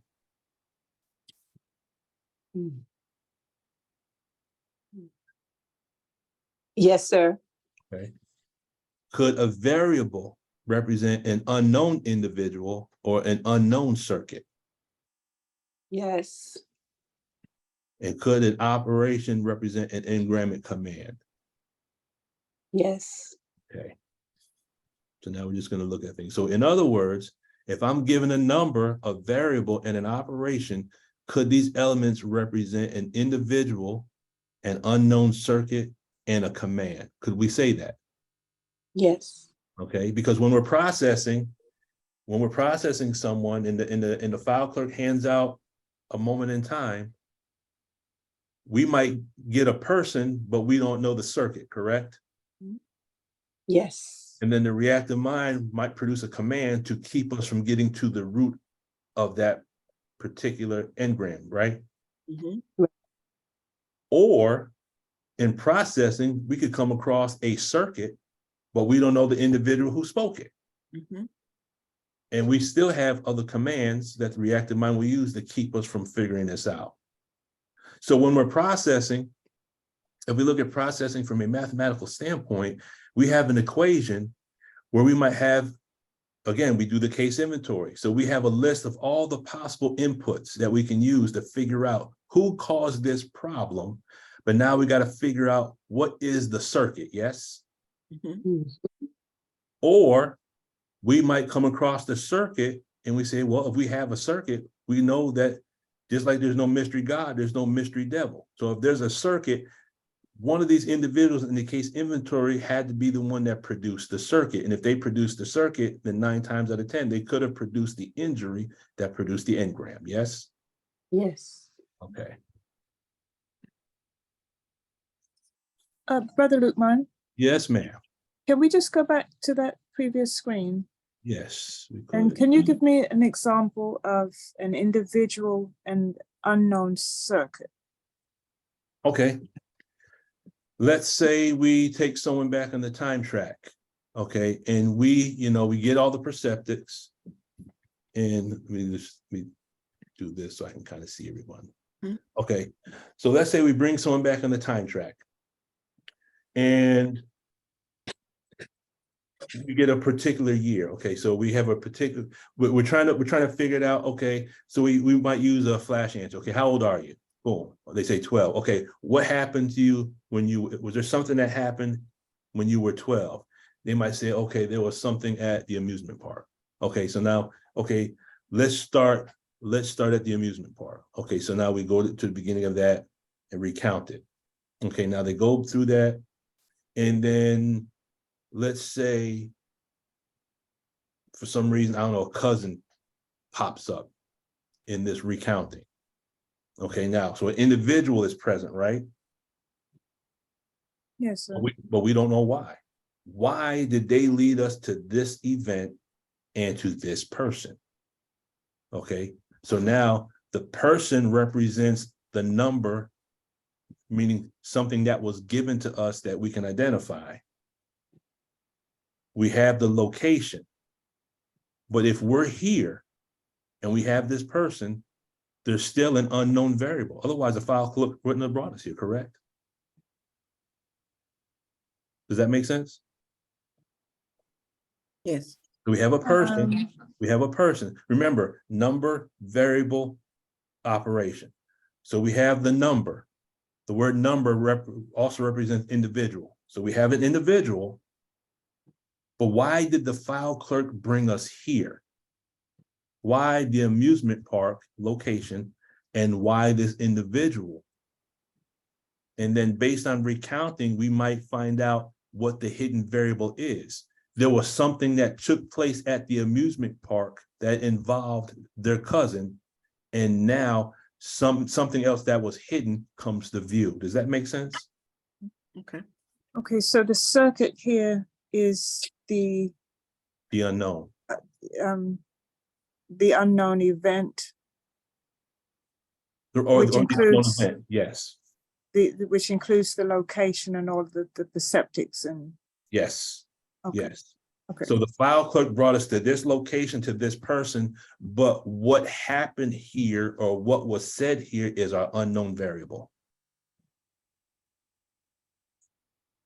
So now if we can pinpoint what happened, because what happened could have possibly produced the pain that caused the moment of unconsciousness, and what was said was the circuit that was in the engram.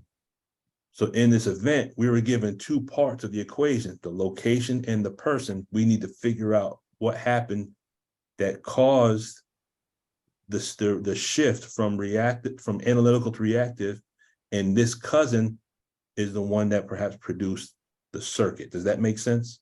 Okay, well then maybe I'm misunderstanding what the command is, because the command in both scenarios you gave was the constant. So I thought that the command was the words that were said, but I guess that's maybe. So what is the command? Okay, the command we could say from one perspective is the operation of the reactive mind. What is the reactive mind doing that's keeping us from figuring this out? Okay, gotcha. Okay, so the command is the behavior carried out by the individual. No, the behavior carried out would be the dramatization. What I'm saying is if the operation, remember we said in arithmetic we have add, subtract, multiply, and divide. Mm-hmm. For this sake, the operation can be seen as the command that's given by the reactive mind as the operation. So for an example, if I deny someone, isn't that like subtraction? Yes.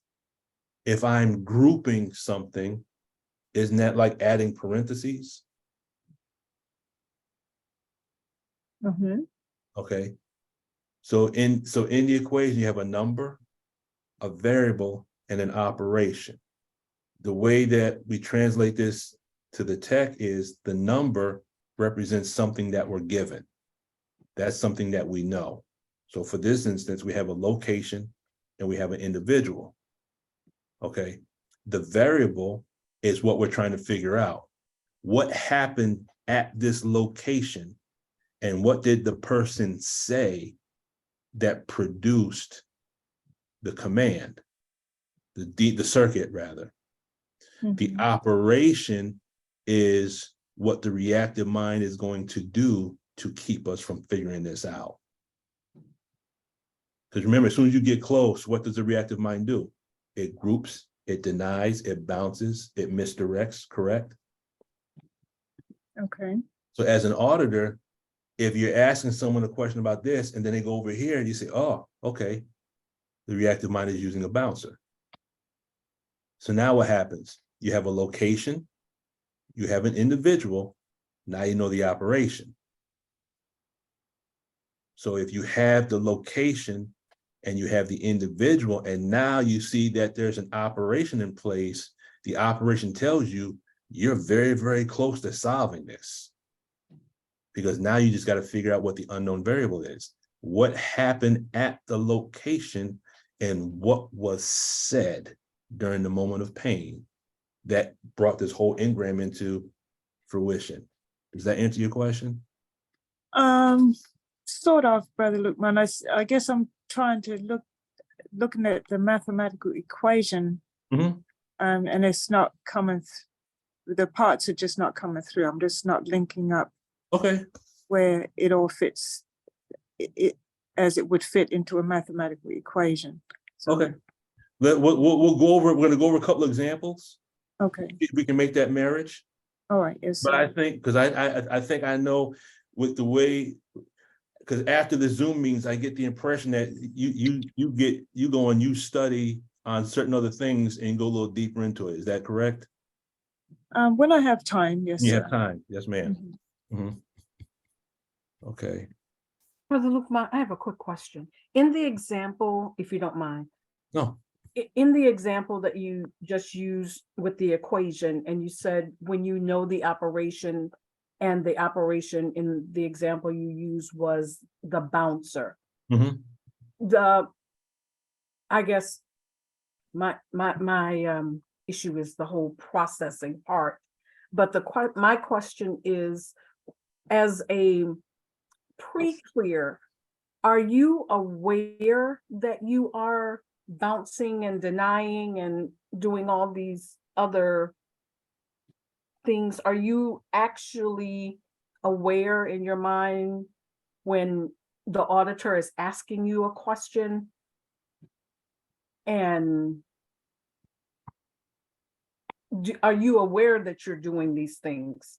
Or are you in control of your own, as a pre-clear, well, I'm gonna take this person in a different direction?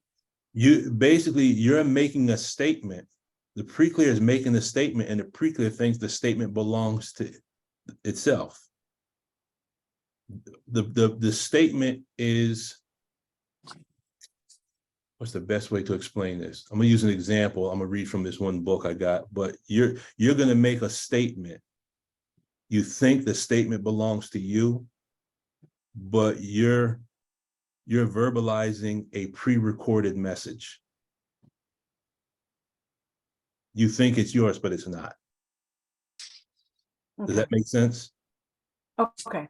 Okay. There's certain statements that we use in certain instances, and we use them so much we think they're ours, but these are pre-recorded messages that are contained in an engram somewhere, and we're voicing a circuit. Okay. The auditor will pick up on it. And they'll be able to see that the preclear is voicing is voicing something out of the engram. Does that make sense? It does.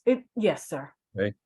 And so now that goes to the second part of the last screen we just looked at, because now the circuit can be the known and the location can be known, but we don't know who said it, nor do we know what was done. Does that make sense? Yes. So then that means then the person becomes the unknown variable, and what was done is part of the unknown variable. So then you might get the command. What's the reactive mind going to do? It's going to try to keep you away from this event. It's going to use an operation. What are the operations? Bouncers, deniers, holders, misdirectors, or groupers, even though there's others. Mm-hmm. The reactive mind does not want you to solve this equation. Right. Our job is to solve, and the reactive mind is to keep us away from solving.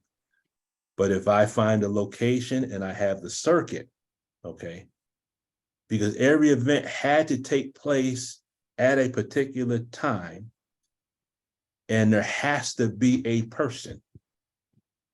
And if there's a person, they had to have said something. And if I find something that was said, that voice didn't come out of the air, okay? It's not like, the son of Sam. You can't say the dog told you to, the dog didn't tell you to do anything. Mm-hmm. Okay. That circuit had to come from a person. So in processing, if we look at it mathematically, there are just some basic components. And if we look at it like mathematics, there's an operation. That's what the reactive mind is going to do to keep us from solving. There's going to be some known variables and there's going to be some unknown variables. Go ahead, Sister Anya. Thank you. Was that Sister? Oh, you're very welcome. Was that Sister Anya that just? Or Sister Denise? It wasn't me. Okay, go ahead, Sister Denise. You're on mute.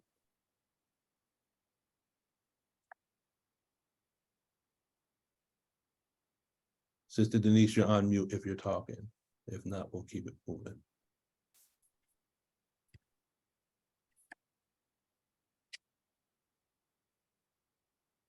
Okay, let us keep it rolling. So now hopefully when we go through I just got a couple of examples. Hopefully this will kind of make more sense of this. Okay. Okay, so an equation. An equation is two expressions connected with an equal sign, okay? Now, if one side represents a number, an unknown, and an operation, and the other side represents the pre-clear or the aberrated state in present time, then the equation can be used as a demo kit to represent the individual, which gives us a circuit, an unknown individual or an unknown circuit, an operation or command, and then the resultant behavior. Does that make sense? If not, I'll explain it. No, it doesn't make sense. But what Okay. makes sense to me now is the big paragraph there where you said if one side represents a number, an unknown, and an operation. That I was trying to put. I thought that one of those elements was on the other side of the Okay. equation side, but no, I see that they're all on the same side. Mm-hmm. That what's taking place on the time track is just an expression. Remember, that's just an expression. But that expression is equal to the behavior of the pre-clear in present time. So when the pre-clear is dramatizing, that dramatization is equal to someone that said something and did something at a certain point in time. Does that make sense? Okay, yeah. So in other words, all of those things are just elements on one side of the equation. Mhm. Yes. So when a person's acting other than their own self, savage means a person that has lost the knowledge of themselves and who is living a beast life. So when you've lost the knowledge of self, that's the same as being out of valence, correct? Yes, sir. Okay. If you've lost the knowledge of yourself, then you have to be living in the knowledge of someone else. Mm-hmm. You can't live in the self of no one. So you have to live in the knowledge of someone. And if it's not you, then it's someone else. So the savage means a person has lost the knowledge of himself. When we're in an aberrated state, we lose the knowledge of who we are. We are in the valence of someone else, yes? Mm-hmm. Yes, sir. And if we're living a beast life, then that's called aberration. So savage is equal to dramatization and being out of valence. Does that make sense? Mm-hmm. Yes, sir. So we are on the other side of the equation. So as crazy as we are acting, we are equal to something that's on the other side. There was a someone who did something and said something at some point in time that produced the engram.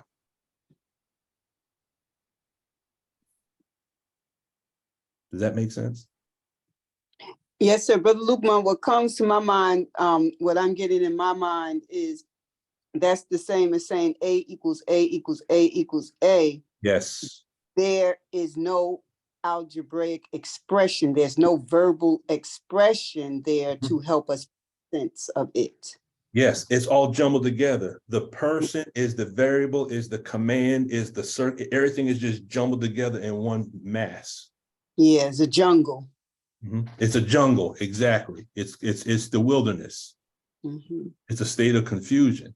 And that's why we have to take out each element and look at each element individually and see how they relate together. So we take a jumbled mass and we form it into an equation. So now that we can solve it. Okay. Okay, this part should be a little bit easier, but I think this part is going to help drive home the concept. Okay, verbal expression to algebraic expression. We're going to look at it like a cycle of action. So we start with a given verbal expression. Okay. Growth, the second part, identify the parts. So we separate the parts. We look at each element. That's the number, the variable, and the operation. Does that make sense? Okay. The next part of the cycle is now we translate from verbal into symbol. Translate from verbal to symbol. Then we reunite the parts. We take the symbols and bring them back together again, and that's what gives us the algebraic expression. Does everyone understand that cycle? No, sir, not exactly. Okay, so we start, well, here's how we're going to do it. I'll give you the actual example. If I say 4 multiplied by a number, that's our start, correct? Yes. Okay. Growth, identify the parts. So what's the parts? We have 4, we have multiplied by, and then we have a number, correct? Yes. Okay. So our number is 4.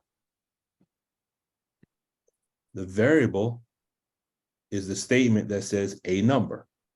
So what number is that? We don't know, right? Right. So that's the hidden influence. What's the operation? Well, the word is multiplied. Okay. So we take what we start with, and then we break it down to its parts. Now, what do we do next? Translate from verbal to symbol. Okay. So 4 is translated in just to the number 4, right? Yes. A number is translated into a letter, yes. Yes. And the word multiplication is translated into the symbol for multiplication. Then we bring those symbols together and we get what? So we get the number 4, we get a variable, the letter n, and we get the operation. So it'd be 4 times n, right? Yes. Okay, and in mathematics, you have multiple between a number and a variable. You can just put them next together, 4n. That implies multiplication. Does that make sense? Yes. So we took the cycle of action. We started with 4 multiplied by a number. We went through the cycle or the steps, the protocol or the procedure or the sequence, and then we translate from verbal to algebraic. Does everyone follow that? Yes, I see it now.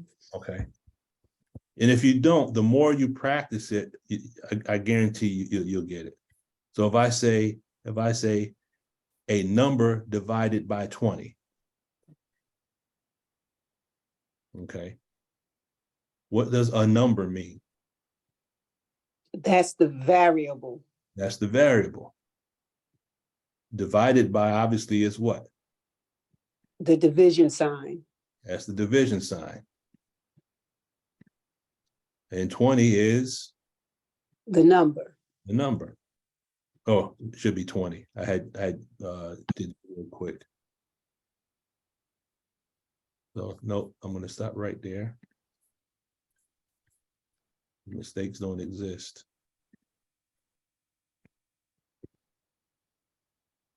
I'll stop right there.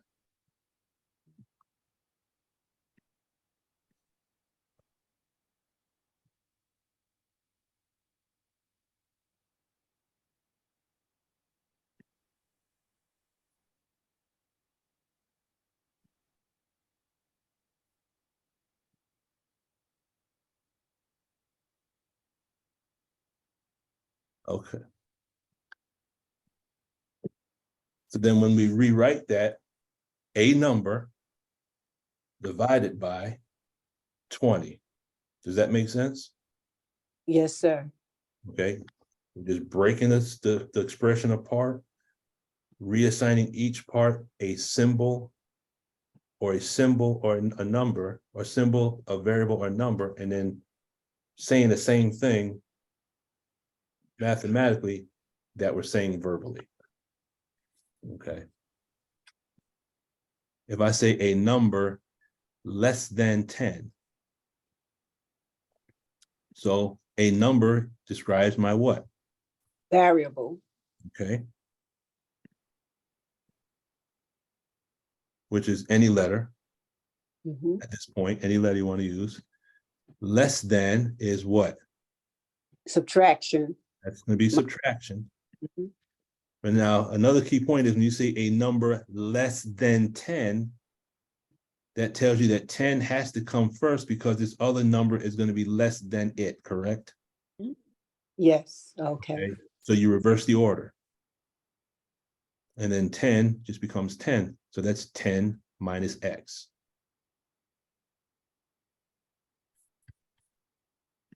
Is this making sense, family? Okay. Okay. Yes, sir. If I say a number decreased by 12, a number, again, I'm being redundant to drive these points home. A number represents what? The variable. That's your variable. Decreased by, Minus. that's going to be your subtraction. 12 becomes 12. So how would you rewrite this algebraically? A number decreased by 12. N minus 12. Or X, or it doesn't matter, but yes. That is a verbal expression being translated into an algebraic expression. Okay. A number multiplied by 20. A number is what? The variable. It's going to become boring, but if it's boring, that means we're at 2.5, right? That means we're coming up the tone scale. Yes, sir. Okay. Multiplied by is, that's the operation, which is multiplication. And then 20 is 20, right? Mhm.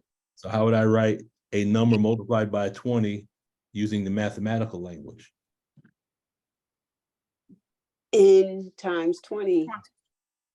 I could say n times 20, but what would be another way of, or I see again, I forgot my numbers here. Could you say N? Or A, doesn't matter. I use A for this one. Okay. Oh, Okay. that's 12. Well, Yeah, I like I said, I was cutting and pasting to get this finished. So that's my mistake. I have to learn my lesson from that. If I say the sum of 6 and a number, that's addition. that's gonna be addition. 6 is Variable. just 6, and the number is what? The variable. So now how would I rewrite that as a mathematical expression? 6 plus N. 6 plus that's all it is. Okay. Is everyone following this so far? Yes, sir. Okay. Has everyone gained an understanding, a better understanding of the expressions at this point? Yeah, Brother Lukman, it's helping me a lot. That was always my issue, was the word problems and how to convert the words into a mathematical algebraic expression. That's why I try not to use the word problem, because I know the word problem is it re-stimulates. Okay, I Well, have a if it does, I'm not really aware of that. It's just the fact that the words themselves that need to be converted to a mathematical expression. That was where it was always difficult for me to do that. So breaking this down to just a simple, instead of the whole word paragraph, this is just taking one little tiny piece of it and showing me how to put that into the mathematical expression. So it's helping me a lot. So we can call this equation processing. Yes, sir. Equation processing. Sister Tina. Brother Lukman. Okay, in this one, the sum of 6 and a number of, that's multiplication, right? It can be used, but being that we have the sum of, you got to look at the context of the word of. Okay. Yeah. The sum of 6 and a number. Yeah, okay, we're looking for the sum. It wouldn't be plus and multiplication. Okay. Okay.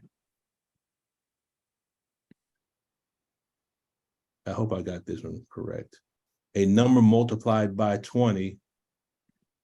So we look at a number. Oh, wait, did I put something else here? That might be here twice. Okay, so multiplied by 20. Yeah, I put this one here twice. Okay.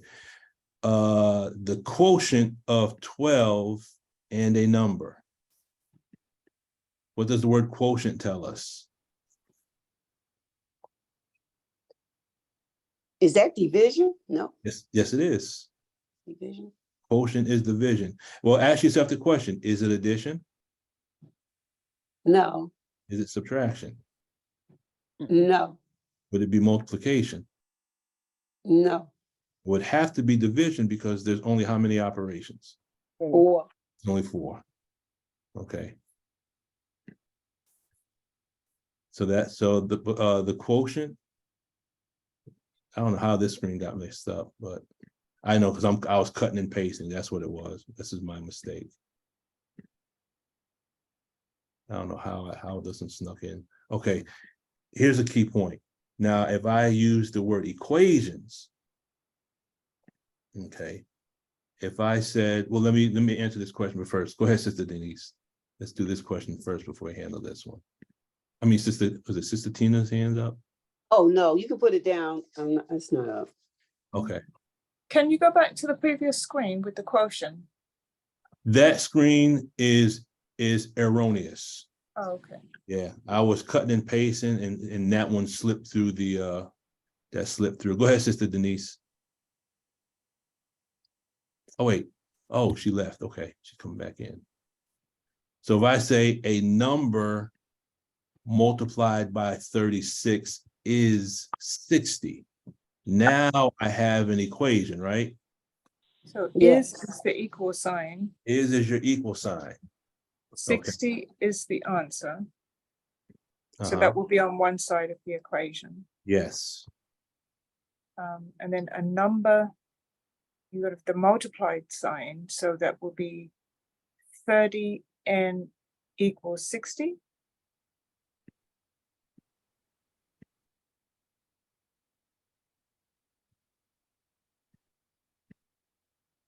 Okay. So yeah, N or A, doesn't matter. So 30A, 30N equals 60. Now, A Sister Anya, equals what do 2. we do? You isolate the what's it called? The variable. Okay. So we have to, instead of multiplying, we have to divide to get rid of that. So it'll be 30A over 30 equals 60 over 30.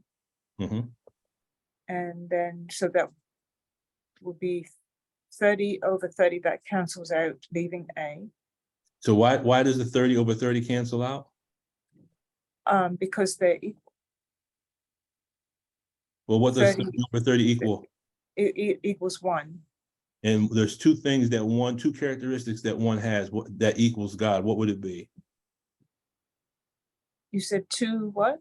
There's two characteristics in mathematics that the number one possesses that's equal to what Allah possesses. Being 1 and infinity. Well, that's true, but one is always present and is hidden. Remember Okay. that? Yes, sir. So that 30 over 30 becomes 1. So it becomes 1A. But we don't have to say 1A, because if A exists, that implies that who is present. Allah, one. Okay. So if you are a variable, if you are present, then that implies who exists in your life. Allah. Okay. Now go ahead, Sister Anya, finish solving that one. Okay, so then we have A isolated on one side, so Mhm. we have to do the same to the other side, divide by 30. 60 divided by 30 is 2. Therefore, A equals 2. So now what's the last step you do once you solve for A? What's the last step? Plug in your numbers just to prove your work.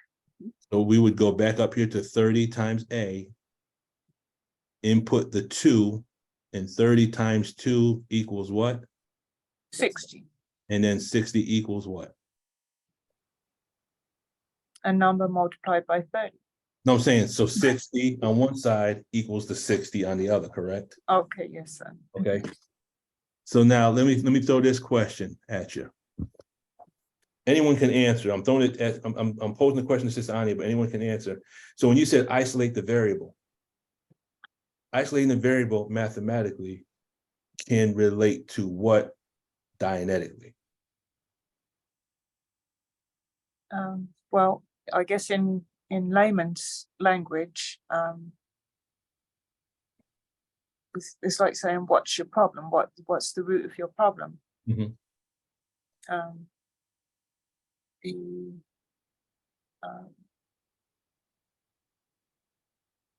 Okay, so it's not the command, but the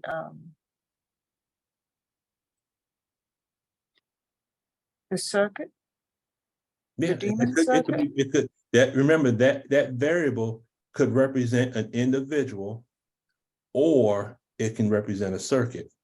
Mhm. But now keep in mind, this is just a basic equation. If I have an equation that has multiple variables, then each one of those one variable could represent the place, one could represent the circuit, and one could represent the individual. Okay, this is just a basic equation. This is just to get us to understand some of the dynamics of the equation. As we go through this and we expand these equations out, it's going to help us gain even a deeper understanding of the tech. But on this level, when we say we isolate the variable, what did you do?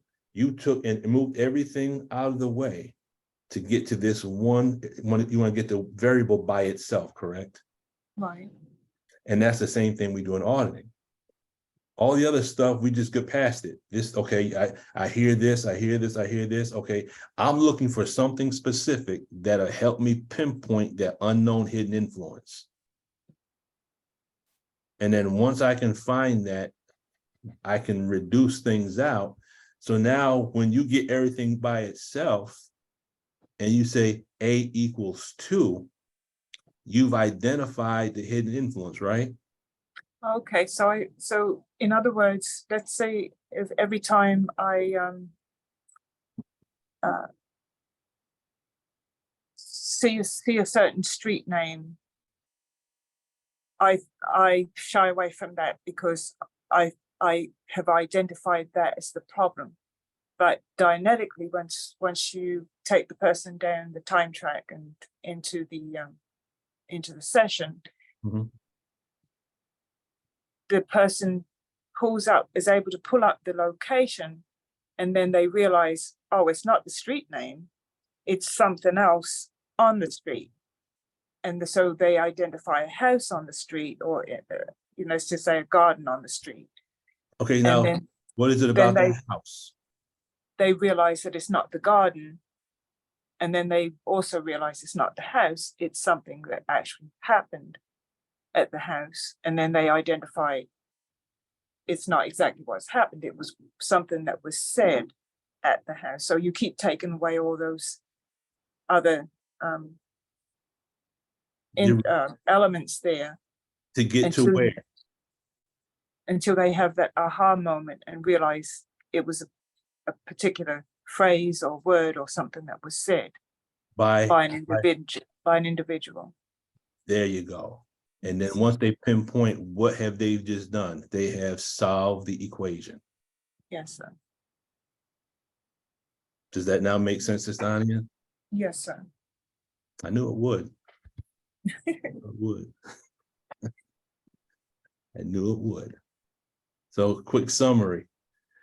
The student can use the mathematical theology to understand the concepts of Dianetic tech. Can we say that we did that today? Do we have a better understanding of the tech through mathematics? Yes, sir.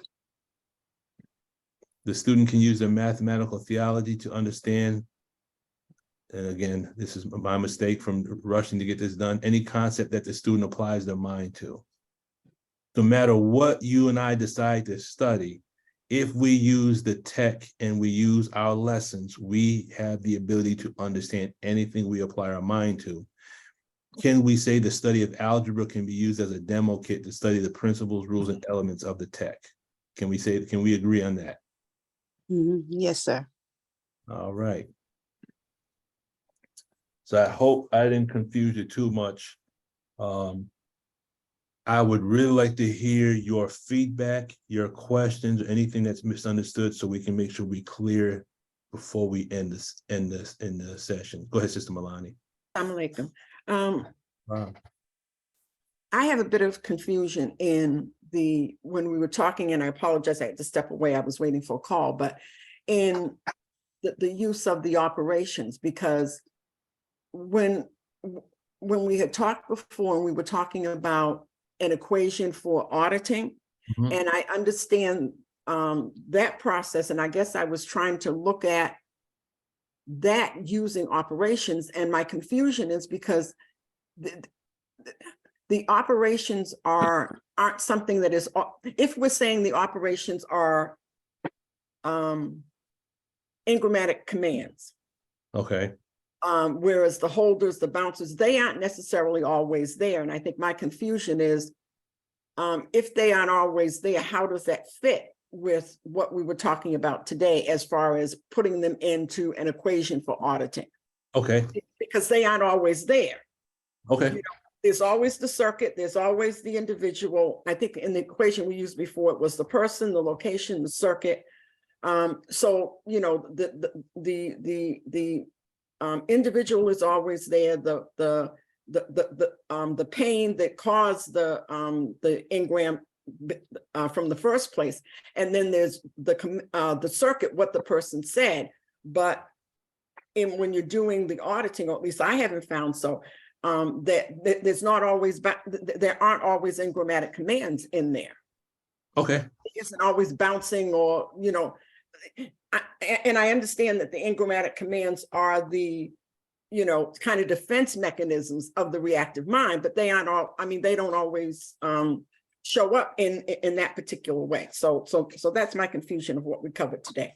Okay. So everything else you kind of understand except that the command concept. Yes. Okay. So now let me pose this question to you, Sister Milani. Okay. If you were to use that expression, number, variable, and command, Okay. how would you see the word command with regards to an expression in the terms of Dianetics? How do you see it? As far as engrammatic command or just command? And anything in general, how would you see the concept of the operation? The equation has an operation, add, subtract, multiply, and divide. How would you see the operation with regards to the tech if we were going to use the operation on the level of Dianetics? See, when I looked at operation, I saw commands. Okay. How could you internalize the use of the operations on the level of Dianetics?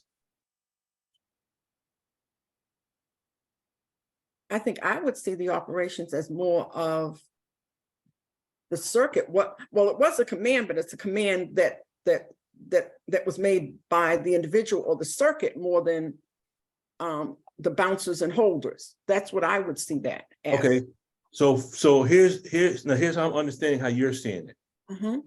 The number is what's known in the engram, correct? Mm-hmm. The unknown is the variable, correct? Right. So could we say that the operation is what the circuit, the effect the circuit is having on the pre-clear? Yes.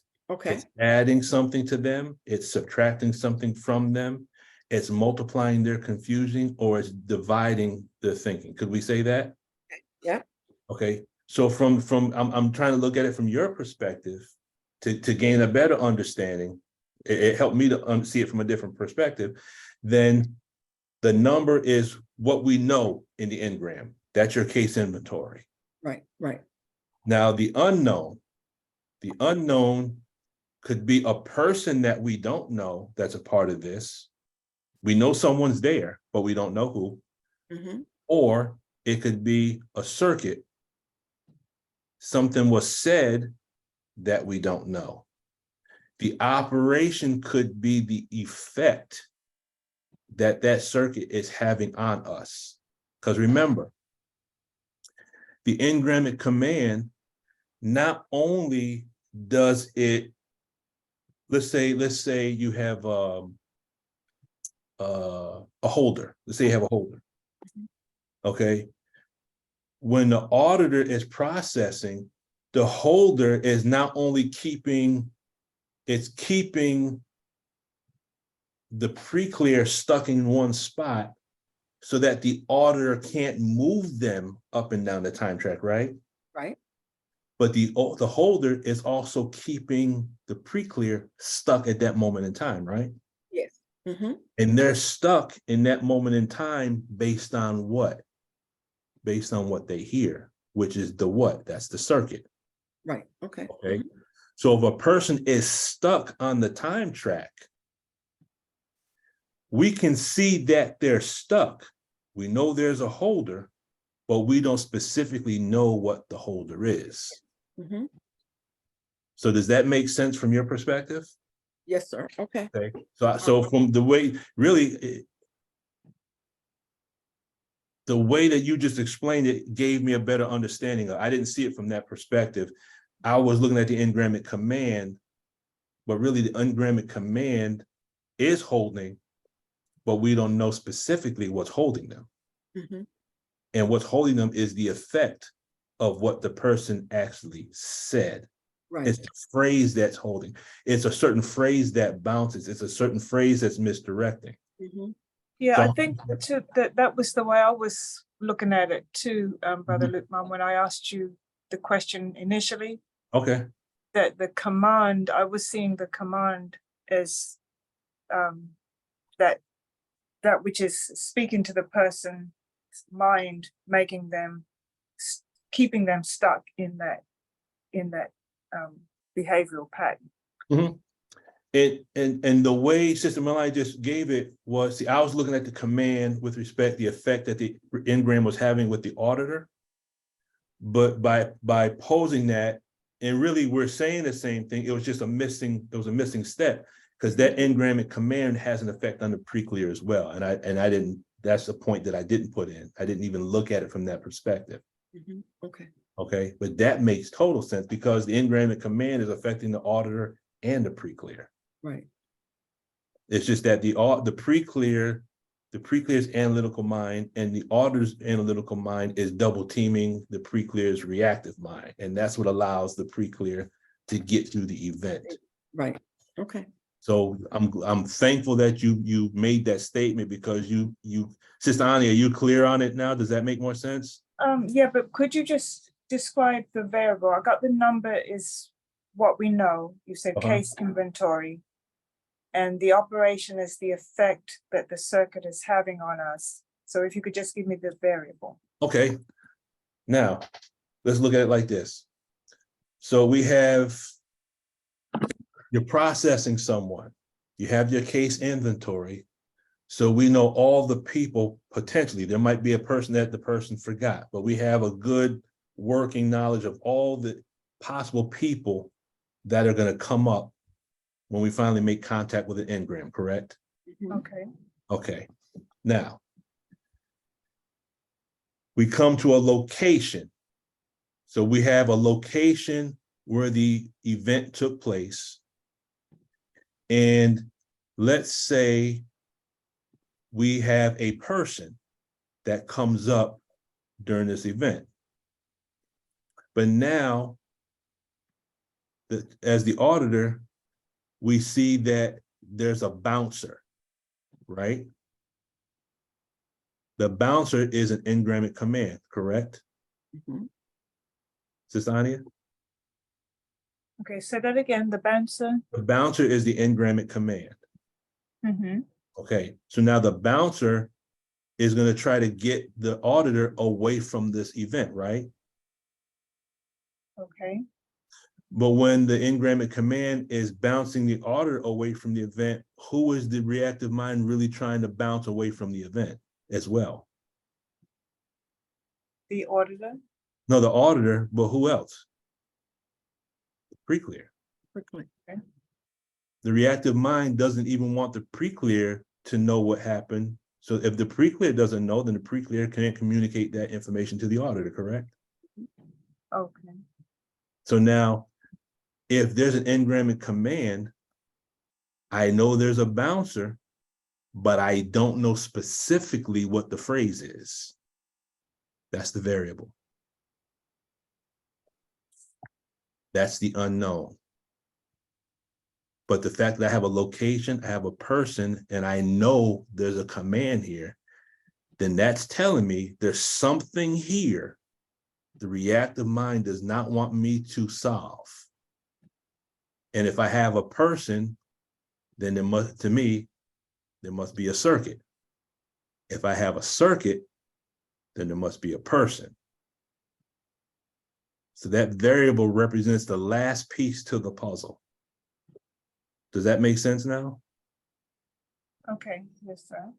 Okay. So the bottom line is, if we can narrow down an engram to a group of certain elements we have been given, then there's going to be something that's unknown. Those unknowns are those are the variables. We have to know how to put together pieces to the puzzle to get to the variable. The bottom line is, the engram is a moment of unconsciousness caused by pain by a person who said something. And this person said something, it had to take place at a location, correct? Had to take place at a time. Does that make sense? Yes, sir. So if we can pinpoint the time and the location, now we just got to try to find the circuit in the person, or we have to find the person who produced the circuit. But those voices in our heads are circuits that had to be produced by a person, or we get around certain people and they re-stimulate us and we don't realize that they actually produced a circuit, that we don't, that there's something about what they did that we haven't even come in contact with, but we get re-stimulated because they are a perceptic in our engram. Does that make sense? When the bouncer, holder, denier, and grouper, you said earlier that the denier was subtraction. That's just one way I was looking at it. Okay, so they can be all of the above. Well, if you have a holder, I was thinking about this earlier of trying to find, I gotta clear the terms.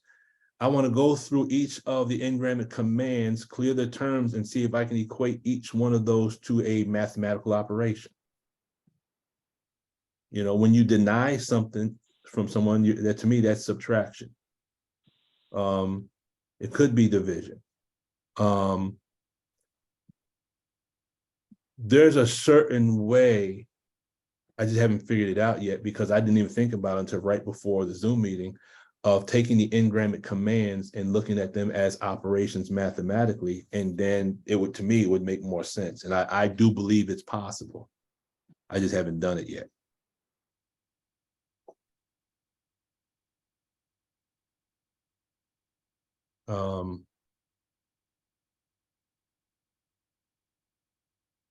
Like if you take something called a scrambler, that is a engrammatic command that's in the tech dictionary.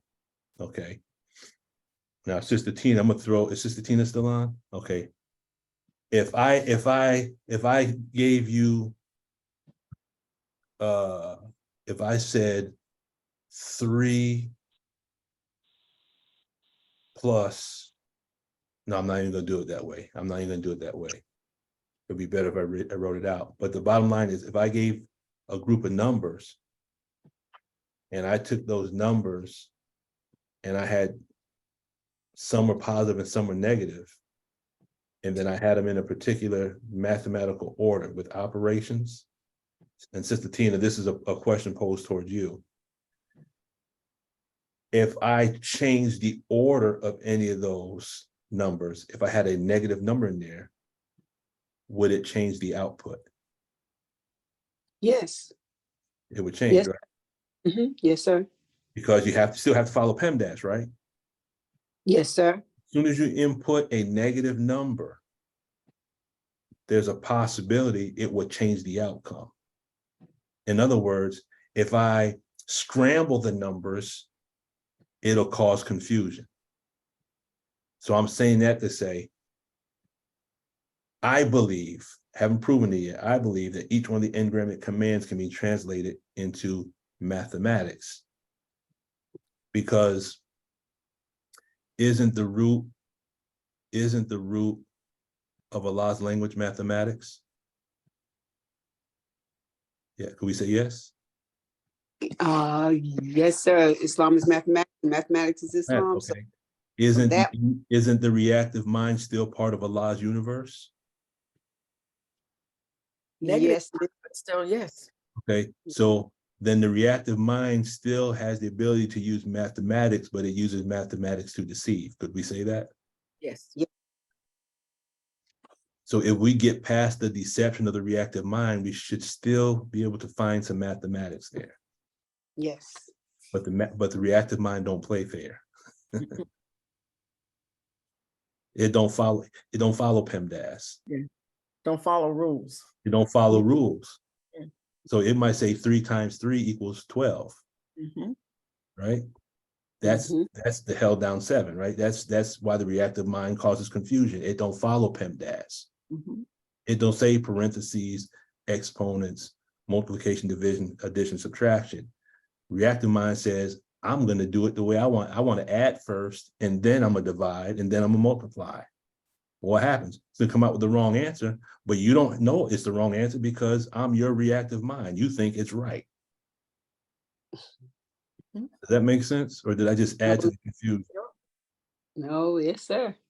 In fact, Okay. what you said is just an example of the scramble. Yeah, the reactive mind knows mathematics, but it don't play by the rules. Mhm. Okay. Sister Denise, and then we will go ahead and Yeah. land. Oh God, I didn't believe it was that time. Okay, I'm Be sorry. quick. You know, I think that's a blessing if you can find what those holders, bouncers, scramblers, what all of that means in reference to when you're faced with that with a pre-clear. Because I've seen where people, when they don't want you to know, I don't know if it's them that's you know, it's something about that they don't want you to know. So they just throw stuff out there to throw you off or whatever. But if it's a way that when you dealing with a pre-clear that's a bouncer or a scrambler or those different type of commands or holder or you know, how do you get past that or that case has come to an end or something. I know Ronnie Hubbard said to have touched the engram is better to touch the engram than not to have touched it at all. But you get to a point where that you can't go any further. You understand what I'm saying? They don't want to go back to the beginning. You know, they just there. And you know, they don't want to move any further because I guess perhaps it's too painful for them to talk about or something like that. I mean, I'm guessing. I don't know for sure. I'm just saying because I've seen that, and sometimes with the belief, you know, they don't want you to know because you going too deep now. Okay, And that's what you got to do. Stop it right there. No, I'm just saying that's what you have to do. You have to go deep because that's where Leviathan is. We're told Leviathan is at the bottom of the ocean, right? Yes, sir. We gotta Yes, reach the waters and draw Leviathan up.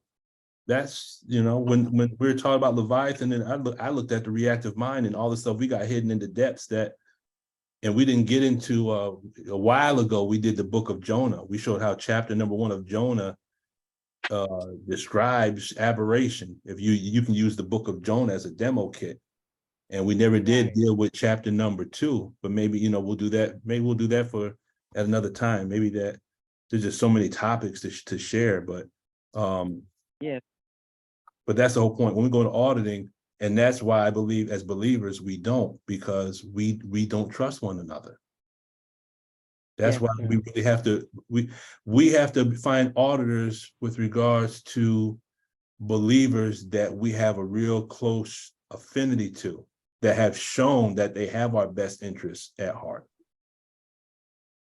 But unfortunately, because of distance and whatnot, and the fact that everyone is not on the tech, I hate to say it, I wish it was different, but as believers, we don't trust one another enough to go through the processing.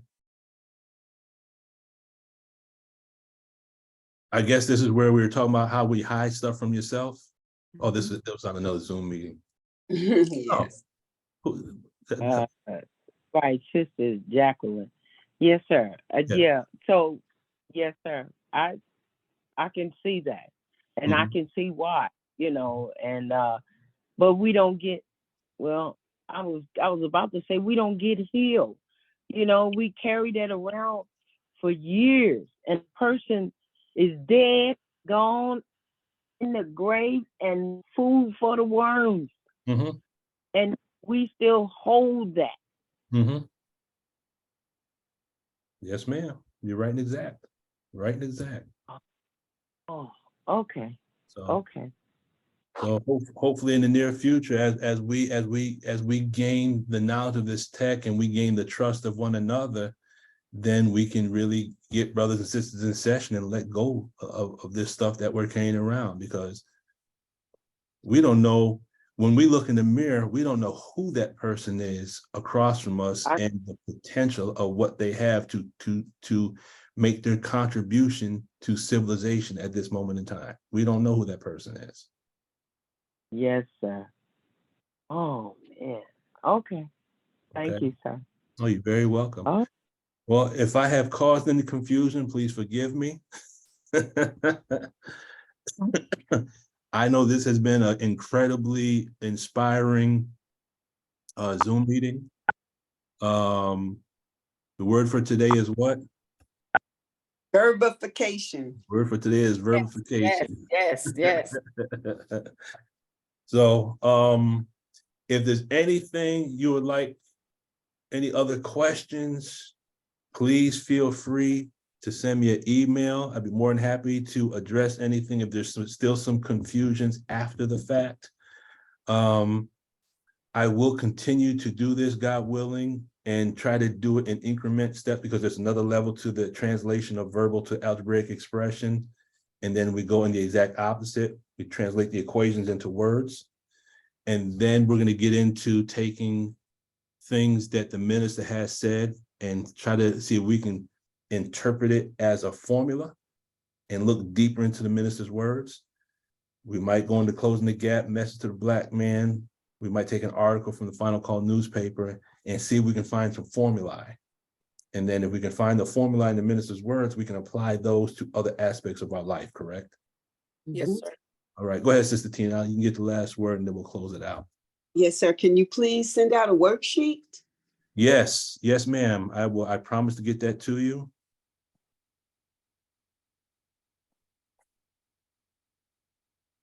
And whoever wants a copy of the worksheet, again, put your name in the chat.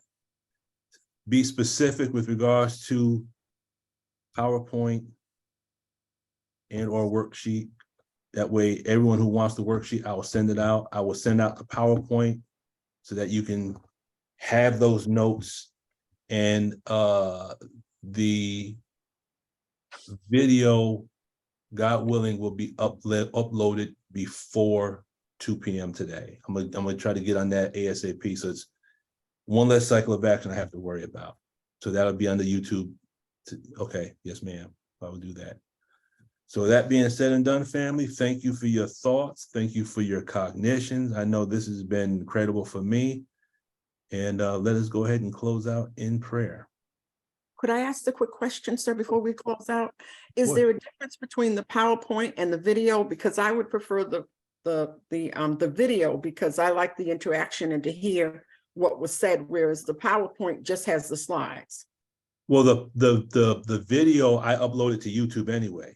Oh, okay. Yeah, the videos will go right to YouTube. So that way, because at one time I was trying to send out the videos to everyone. It's just like it was taking up way too much memory in my Google. But if I just put it on YouTube, anyone can access it. Not a problem. But then the PowerPoint, I know little Miss Lightning pen or pencil over there was trying to keep up. I certainly saw it. was. I saw that medical student. That's what I saw. Old habits die hard. Yes, sir. Medical school, you got to try to catch everything, every Every little word. nuance. That's it. Yes, So, sir. All right. I'll get that PowerPoint out today as well. Inshallah. Okay. All right. Let me check the chat real quick. Did I miss anything? PowerPoint. Okay. Okay. That's everything. And again, if you didn't put in the chat, just send me an email if you want the PowerPoint. I'll get that out as well. All right. Let's close out in prayer. Attention prayer. I seek refuge in Allah from the accursed Satan. In the name of Allah, the Beneficent, the Merciful, all praise is due to Allah, Lord of the worlds, the Beneficent, the Most Merciful. Master the day of judgment in which we live, the alone we serve, and aid do we seek. Please Allah guide us on the straight path, the path upon whom thou hast bestowed favors, not the path upon whom thy wrath is brought down, nor of those who go astray if they've heard thy teaching. Ameen. Ameen. Thank you, family. Yes, sir. Assalamu alaikum. Walaikum salam. Have a blessed day, everyone. Oh, You as well. Thank Alaikum salam. Alaikum salam, sir.